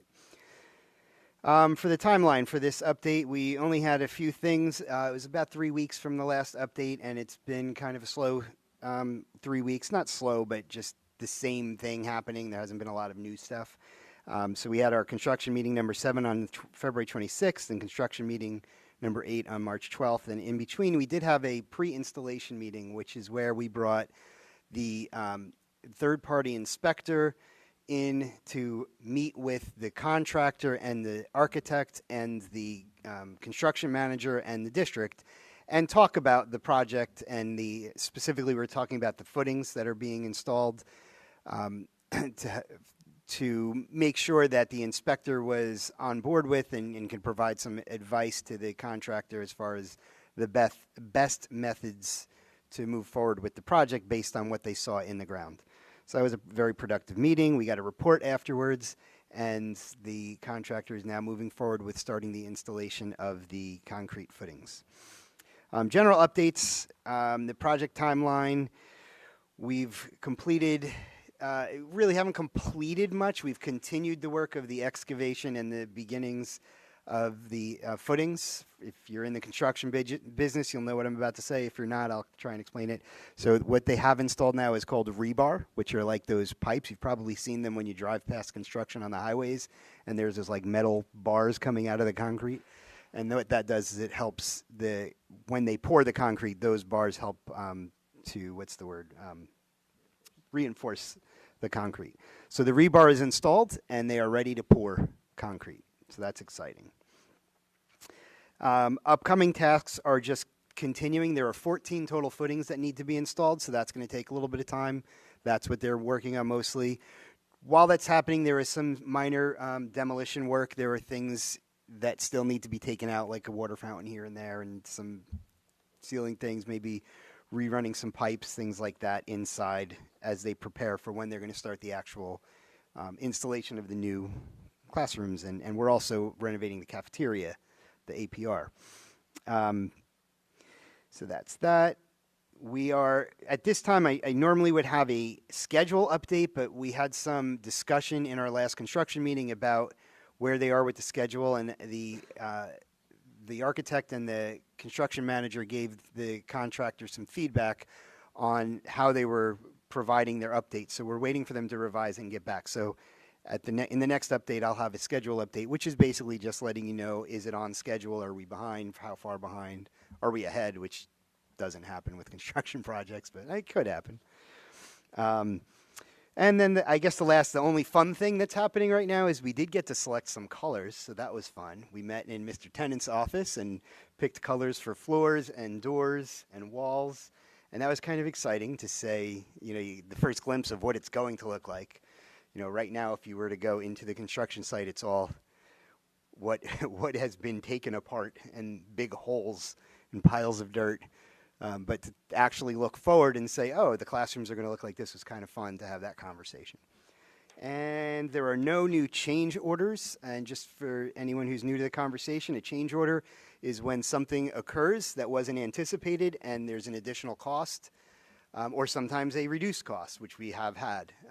And so right now we have no new change orders. There were some from the last update, so feel free to read through those. And that is my construction update.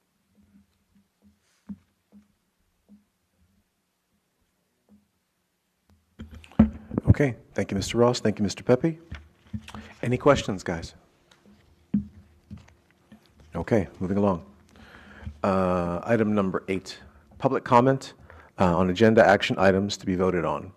In accordance with Policy 0167, the Board of Education recognizes the value of public comment on educational issues and the importance of allowing members of the public to express themselves on school matters of community interest. At this time, the Board invites public comment on agenda action items to be voted on only. The Board and Administration will take notes during public comment, but will not provide substantive responses to questions or concerns raised by individual speakers. If necessary, the Superintendent may provide a brief response after the entire public comment period is completed. The Board appreciates and welcomes feedback from the community, but is not at liberty to engage in back-and-forth dialogue with members of the public during this portion of the meeting. Prior to making your public comment, please state your name and municipality. Please note that all statements must be directed to the presiding officer. Please come to the microphone at this time if you would like to make comments on agenda action items to be voted on only. Prior to beginning your comment, please state the action item to be voted on that you would like to comment on.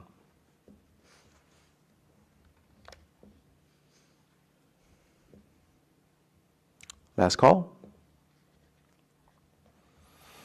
Okay, moving along to item number 9, committee reports. So at this time, I will turn the floor over to Ms. Zybak, who is the chair of the Education Committee for Education Committee Report. Bless you. The Education Committee met on March 10th, 2026 at 6 p.m. Those present were myself, Ms. Moore, Ms. Schimpf, Dr. Gendrano, Ms. Dropkin, and Mr. Ross.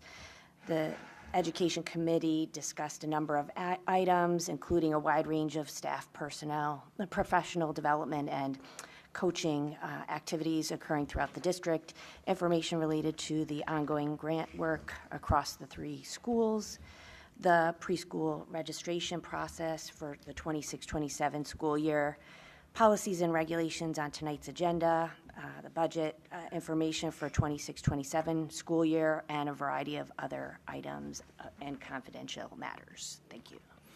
Thank you, Ms. Zybak. Moving on to Personnel Committee, going to turn it over to the Personnel Committee Chair, Mrs. Shep. Thank you. Personnel met on March 10th at 8 p.m. Present were myself, Mr. Anderson, Mrs. Condit, Dr. Gendrano, Mr. Pepe, and Mr. Ross. The Personnel Committee discussed a number of items, including staffing information for the current year, including the recommendation of Philip McGuan as the Interim Coordinator of Athletics, which is on tonight's agenda for approval, updates about the evaluation process for non-tenured staff members, detailed information about the 2026-27 school budget, and a number of confidential items. Thank you, Mrs. Shep. Moving on to 9C, Operations. I chair that committee, so let me give you the report. So, excuse me, on March 10th, the Operations Committee met. In attendance for myself, Mr. Mitchell, Mr. Satanoy, Mr. Pepe and Mr. Ross. We discussed a number of items, including a number of items on tonight's agenda for approval, including a donation to DHS for plantings by Deloitte as part of its Impact Day initiative, detailed information about the 2026-2027 school budget, district security information and enhancements, internal facilities work occurring throughout the district, a change to the board meeting legal notice requirements related to advertising in a print newspaper, which requires that appears on tonight's agenda for approval, and a variety of confidential matters. So to round out the committee reports, policy, we don't have an update on that, and negotiations, we'll be talking about that in executive session. So moving on to item number 10, approval of the minutes. Looking for a motion to approve the minutes from the February 24th board meeting. I move to approve the minutes from the February 24th board meeting. Second. Open for questions or comments?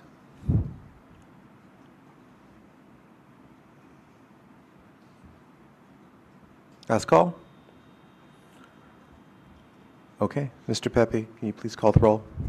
Mr. Anderson? Yes. Mrs. Condit? Yes. Ms. Ibach? Yes. Dr. Gendrano? Yes. Mr. Mitchell? Yes. Mrs. Moore? Yes. Mr. Satinoy? Yes. Ms. Schimpf? Yes. Mrs. Shep? Yes. Motion passes. Thank you. So moving on to item number 11, board action items.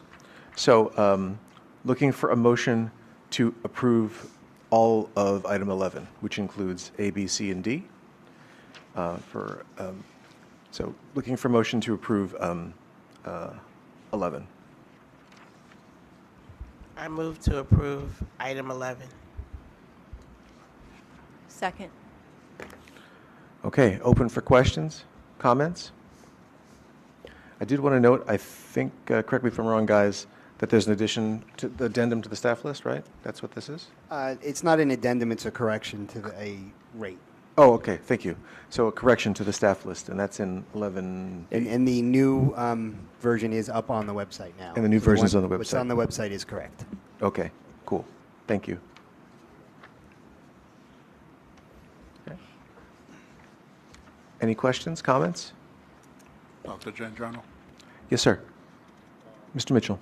Yes to all, abstain to 11B, 11 line 8. We're not voting yet. We're almost there. Not quite yet. But I get it. You're not gonna give up your shot. I got it. So any other questions or comments before we call roll on this? Okay. Mr. Pepe, could you please call the roll? Mr. Anderson? Yes. Mrs. Condit? Yes. Ms. Ibach? Yes. Dr. Gendrano? Yes. Mr. Mitchell, it's your turn. Yes to all, except abstain to 11B, 11 line 8. I'm sorry, can you say that again? 11? 11B, 11 line 8.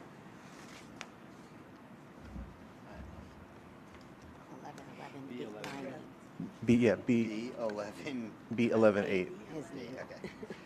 Okay. I just want to clarify for all board members that there are things that you are required to abstain. Voting for yourself to go to PD is not one you are required to. You're more than welcome to. So just to put that out there. So now I got what it is.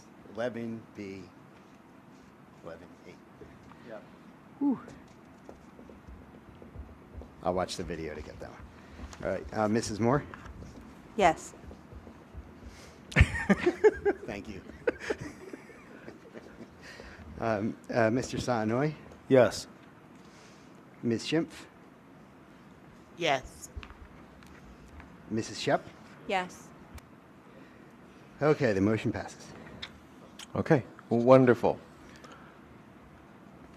Dr. Gendrano, I Yes, sir. request that we suspend the rules and take up the second reading and Adoption of bylaws P1054 and P1062. Thank you, Mr. Sanoy. Received. So, board members, are there any objections? Can I just clarify what's happening, so make sure that all board members are understanding? Absolutely, please. Yep. So the bylaws that we're looking to revise are the ones related to the posting, the legal notice posting, and the law actually takes effect April 1st. So if we waited for another month, we wouldn't have the bylaws in place in time for the effect of the law. So I recommended that the board consider, which is a legal thing to do, doing both the first reading and the second reading on the same night.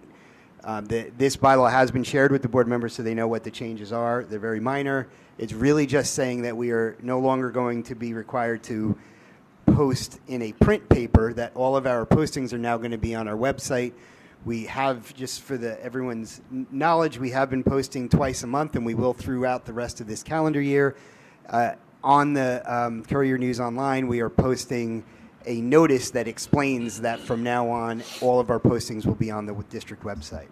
And so that's in line with this new law. So what we're trying to do right now, what Mr. Sanoy asked, was to suspend the rules, which is a Robert's Rules thing, because we typically, as a board, this board will usually will approve a policy or a regulation or bylaw in one meeting for first reading, and then at a separate board meeting would do the second reading and adoption. So we're suspending the rule with the board members, everyone seems to be on board with that, so that you could vote both the first reading, which you already did, and now the second reading tonight, so that this will take effect immediately, so we'll be in place in time for the start of the new law. Does that make sense? Second, Mr. Sanoy's motion. It's actually not a motion, so it could be. But Mr. Sanoy made a suggestion. He made a recommendation. Dr. Gendrano asked if there were any objections. I would say Yes. that you probably should open it again now that I explained it, to see if anyone does have an objection. Absolutely, thank you. Are there any objections to suspending the rules? Suspending the rules, thank you.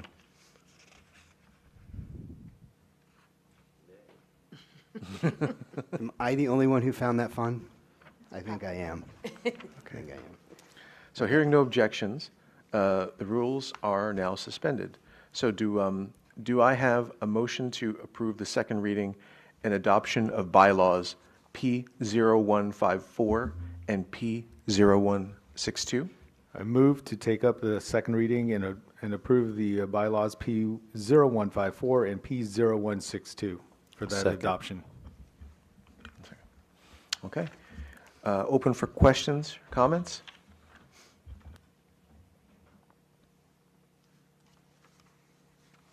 Last call. Okay, Mr. Pepe, could you please call the roll? Okay, this is a vote just on this second reading and adoption of those two bylaws. Mr. Anderson? Yes. Mrs. Condit? Yes. Ms. Ibach? Yes. Dr. Gendrano? Yes. Mr. Mitchell? Yes. Mrs. Moore? Yes. Mr. Satinoy? Yes.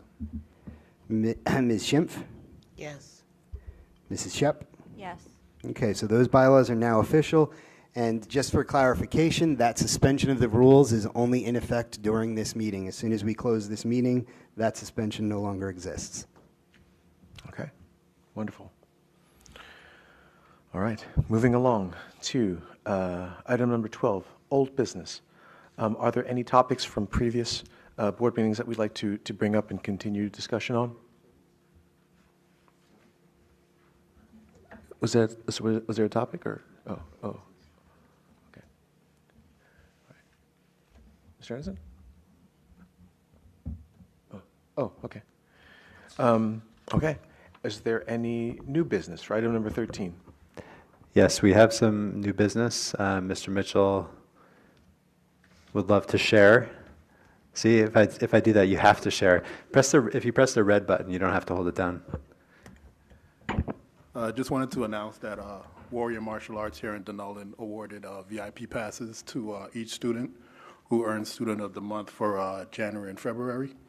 They will receive a free class and a free T-shirt, and that's good at the Dunellen location and the South Plainfield location. Okay. Yeah, so thank you to Warrior Fitness for that generous contribution to our students. I was Nicely done. Wasn't I the student of the month, like 13th grade? No? Okay. All right. All right. Any other new business? Okay. Moving along to item number 14, President's Remarks. Nothing to add from what I'd said before. Moving on to item number 15, Public Comments. Any school-related issue or topic. In accordance with Policy 0167, the Board of Education recognizes the value of public comment on educational issues and the importance of allowing members of the public to express themselves on school matters of community interest. At this time, the Board invites public comment on any school-related issue or topic. The Board and Administration will take notes during public comment but will not provide substantive responses to questions or concerns raised by individual speakers. If necessary, the Superintendent may provide a brief response after the entire public comment period is completed. The Board appreciates and welcomes feedback from the community, but is not at liberty to engage in a back-and-forth dialogue with members of the public during this portion of the meeting. Prior to making your public comment, please state your name and municipality. Please note that all statements must be directed to the presiding officer. Please come to the microphone at this time if you'd like to make comments on any school-related issue or topic.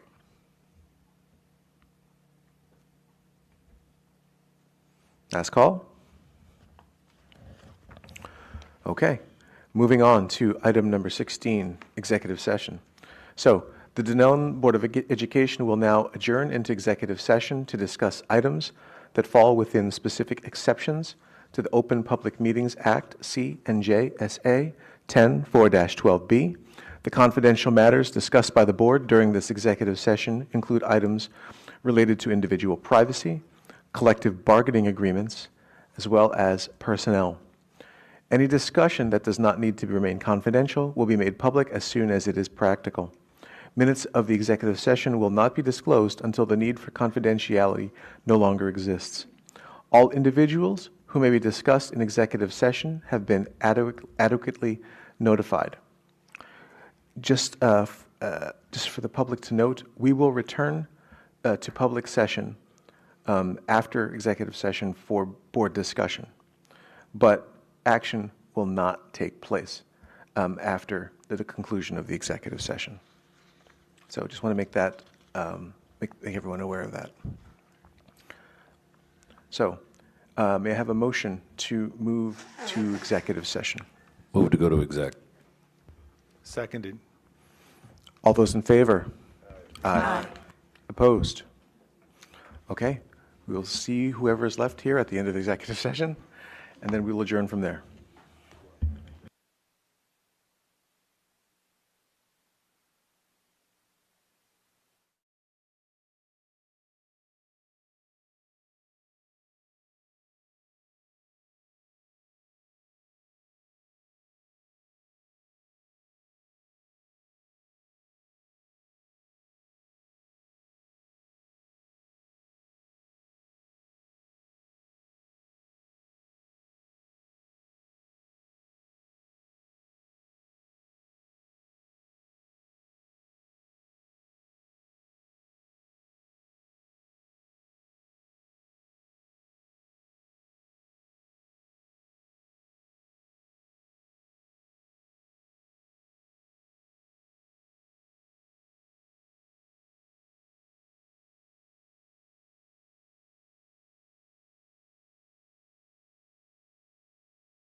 I mean, if you want to bring up a chair so it's not so like, distant, you're welcome to, Okay. All right. So, looking for a motion to go into public? Move to go back to public. Seconded. All those in favor? Aye. Opposed? Okay. So now we are here to talk about. Yeah. All right. All right, so with the resignation of the current superintendent effective at the end of the year, the board is tasked with the finding a new superintendent. And this board has determined it's going to do this in two phases, which are going to happen simultaneously, but one will take longer. So the first phase is going to be finding a interim superintendent to start July 1st, and then the second phase will be, which will, like I said, will be happening concurrently, will be a full superintendent search, and an RFP was sent out on March 6th, 7th, somewhere around there. It was out for 10 days, and yesterday was the deadline for the RFP responses. So we're here to talk about the firms that have submitted responses to the RFP. We have 5 of them. I'm just going to read them. The firms and their proposal cost. The board members have access to the actual proposals, so you can take a look at them when you have time. You only received them last night, so it would be hard for us to have a full conversation about that now. But just so that we have a record of who has submitted their applications, and then I'll be looking for some guidance as far as who we want to bring in for interviews in the special meeting we're calling for next Tuesday. Okay, so we have, these are in, I'm reading them in the order of cost from lowest to highest. Lowest to highest. So the lowest cost was $14,000 from Kathleen Hellowa Educational Consultants, and I apologize if I butchered that last name. The second one, which came in at $15,500, is from New Jersey School Boards Association. The third one, which came in at $19,000, was from SEA. And the fourth, which came in at $21,500, is HYA Associates. And the final one, which came in at $25,000, was Comegno. So those are the proposals we received. As I said, you all have access to them, so you can look at them later and let me know. But I just wanted to kind of hear from the board your reactions to those proposals. Do you have any suggestions as far as, do you want to just invite all 5, or do you want to review them and then give me, a list of 3 or 4 to bring in, and we'll set up the meeting for next Tuesday. Mr. Pepe, just to clarify, for SEA, you said 19,000. Is it 19 or is it 19,900? Thank you. I need new glasses. It is $19,900. It's this font. The 9 and the 0 look too similar. Mr. Pepe, you made a recommendation of 10 minutes. No, I gave examples of times that we could do. That's what I meant. So 10 was so one if of we them, did yes. 10 minutes, we could interview all of them like an hour and then have a discussion. Mm-hmm. And we Sorry to interrupt. We'd also have to have time in between so they didn't necessarily, see each other or interact in between. Yeah, but as I was saying, we could probably be, in 2 hours, we could discuss and have them in and out. If we do 10, 15-minute ones, yes. Yeah. So, if I may say, I don't mind having all 5 show up just to hear what they have to say and see what $25,000 gives us as opposed to $14,000. Mm-hmm. I would agree with all 5. Bringing them all in. That makes sense, I think, to give each applicant appropriate time and, attention. I feel like, that would be helpful.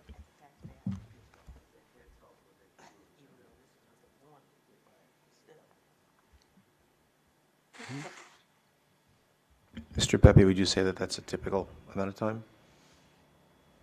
Unfortunately, I don't have the experience to answer that question. Okay. I've not been through this process. I do think if you do the 10 minutes, you might want to consider a second round, which would delay the process. but you might get what you need. I don't disagree that there is a chance that in 10 minutes you can get what you need out of them. We're going to need to put together a list of questions, so I guess if we're looking at a 10-minute interview, then that list of questions has to be like 3 questions, right? If you want to have any kind of conversation about that, we might be able to do that. I'm just saying to put it. Oh, I'm sorry. If we wanted to do a more extensive, where we had 5 or 6 questions, then we would probably need more like 20 to 30 minutes. I was going to say, the last time we did that, we only had 3, so we were able to allot a little bit more time. So.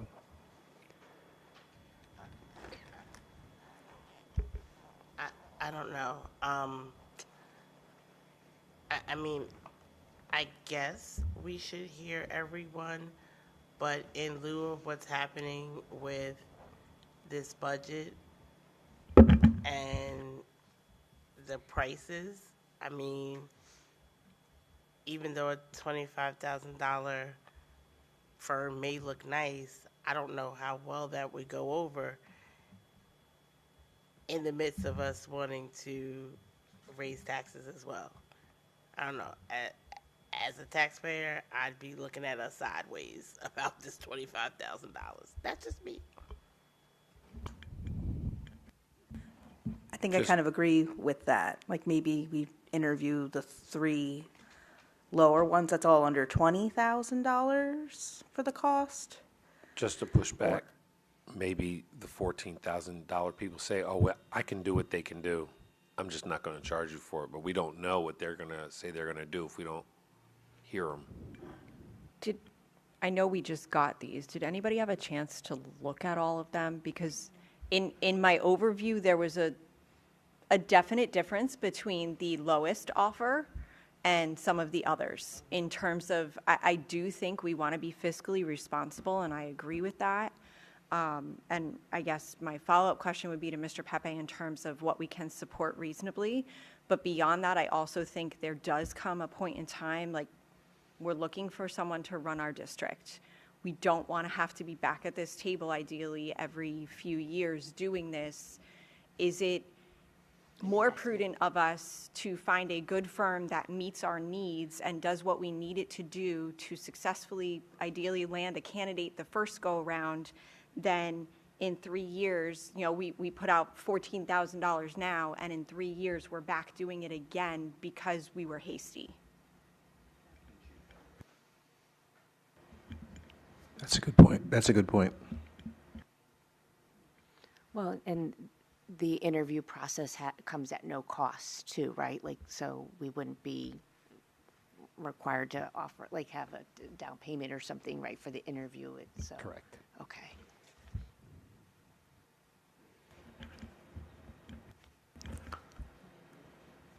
I think we can double check this number, but just as a matter of perspective, I think in the last search that we did in 2022, I think it was $15,000 that we spent. And I think we caught hell from the public for that. But You caught hell for spending $15,000? well, yeah, but Yep. but it's also, everything's more expensive 3 years later now.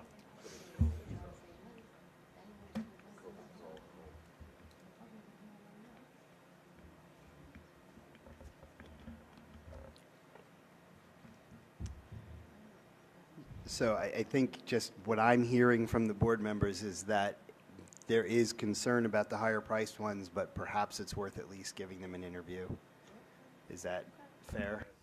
Yeah, I think that's fair. All right.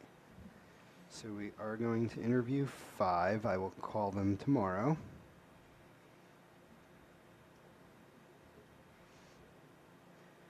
And Dr. Gendrano, you'll coordinate putting questions together,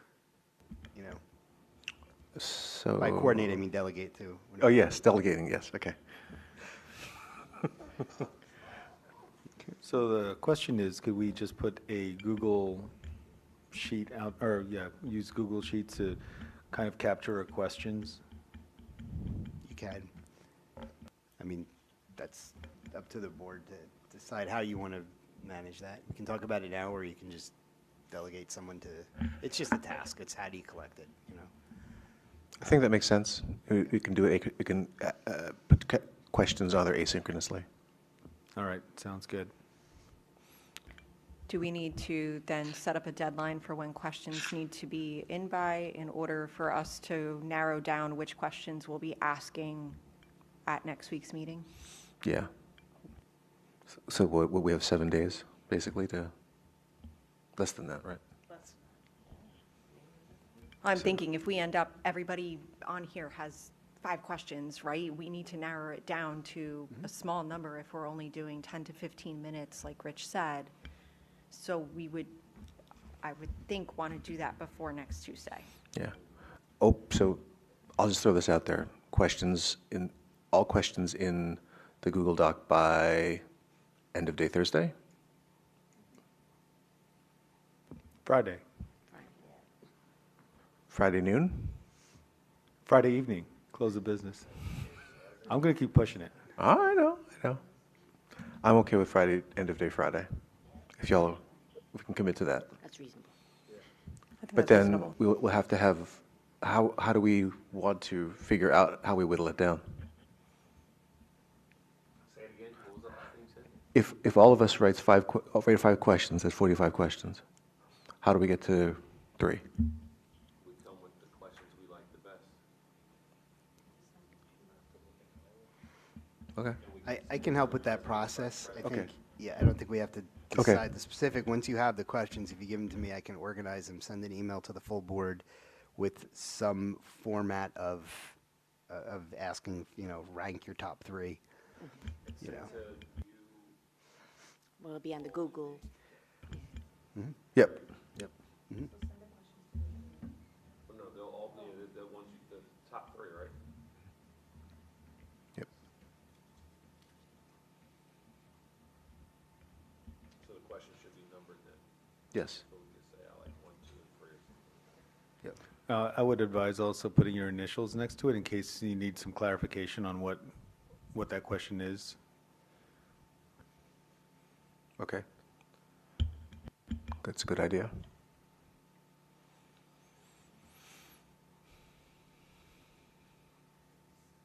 So we'll have final questions by Sunday night, Monday, Saturday morning? Well, you said have them in by Friday evening, by Saturday morning, it should be done, right? Well, no, we're entering. Well, the if we're- first phase, like everyone will have it entered. Entry into Google Sheets by close the business Friday. So how many days do you need, or whoever's organizing them Right. to put them together? How much time do you need to do that? Depends on whether my son's pitching on Friday night. You said pitching? Yeah. Yes.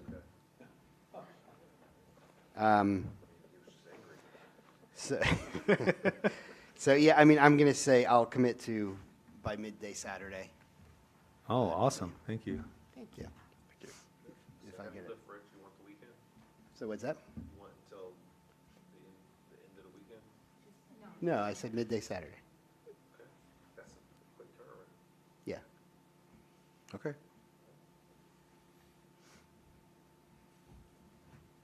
I mean, you don't have a lot of time, so No, we don't. I want you to have time to digest and,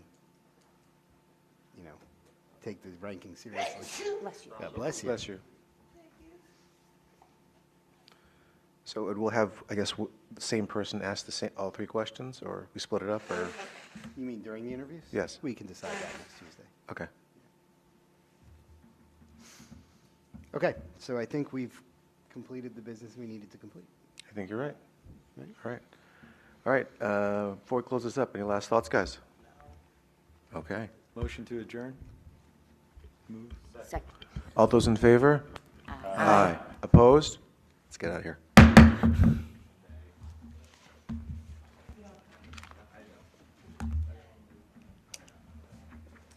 Just because you're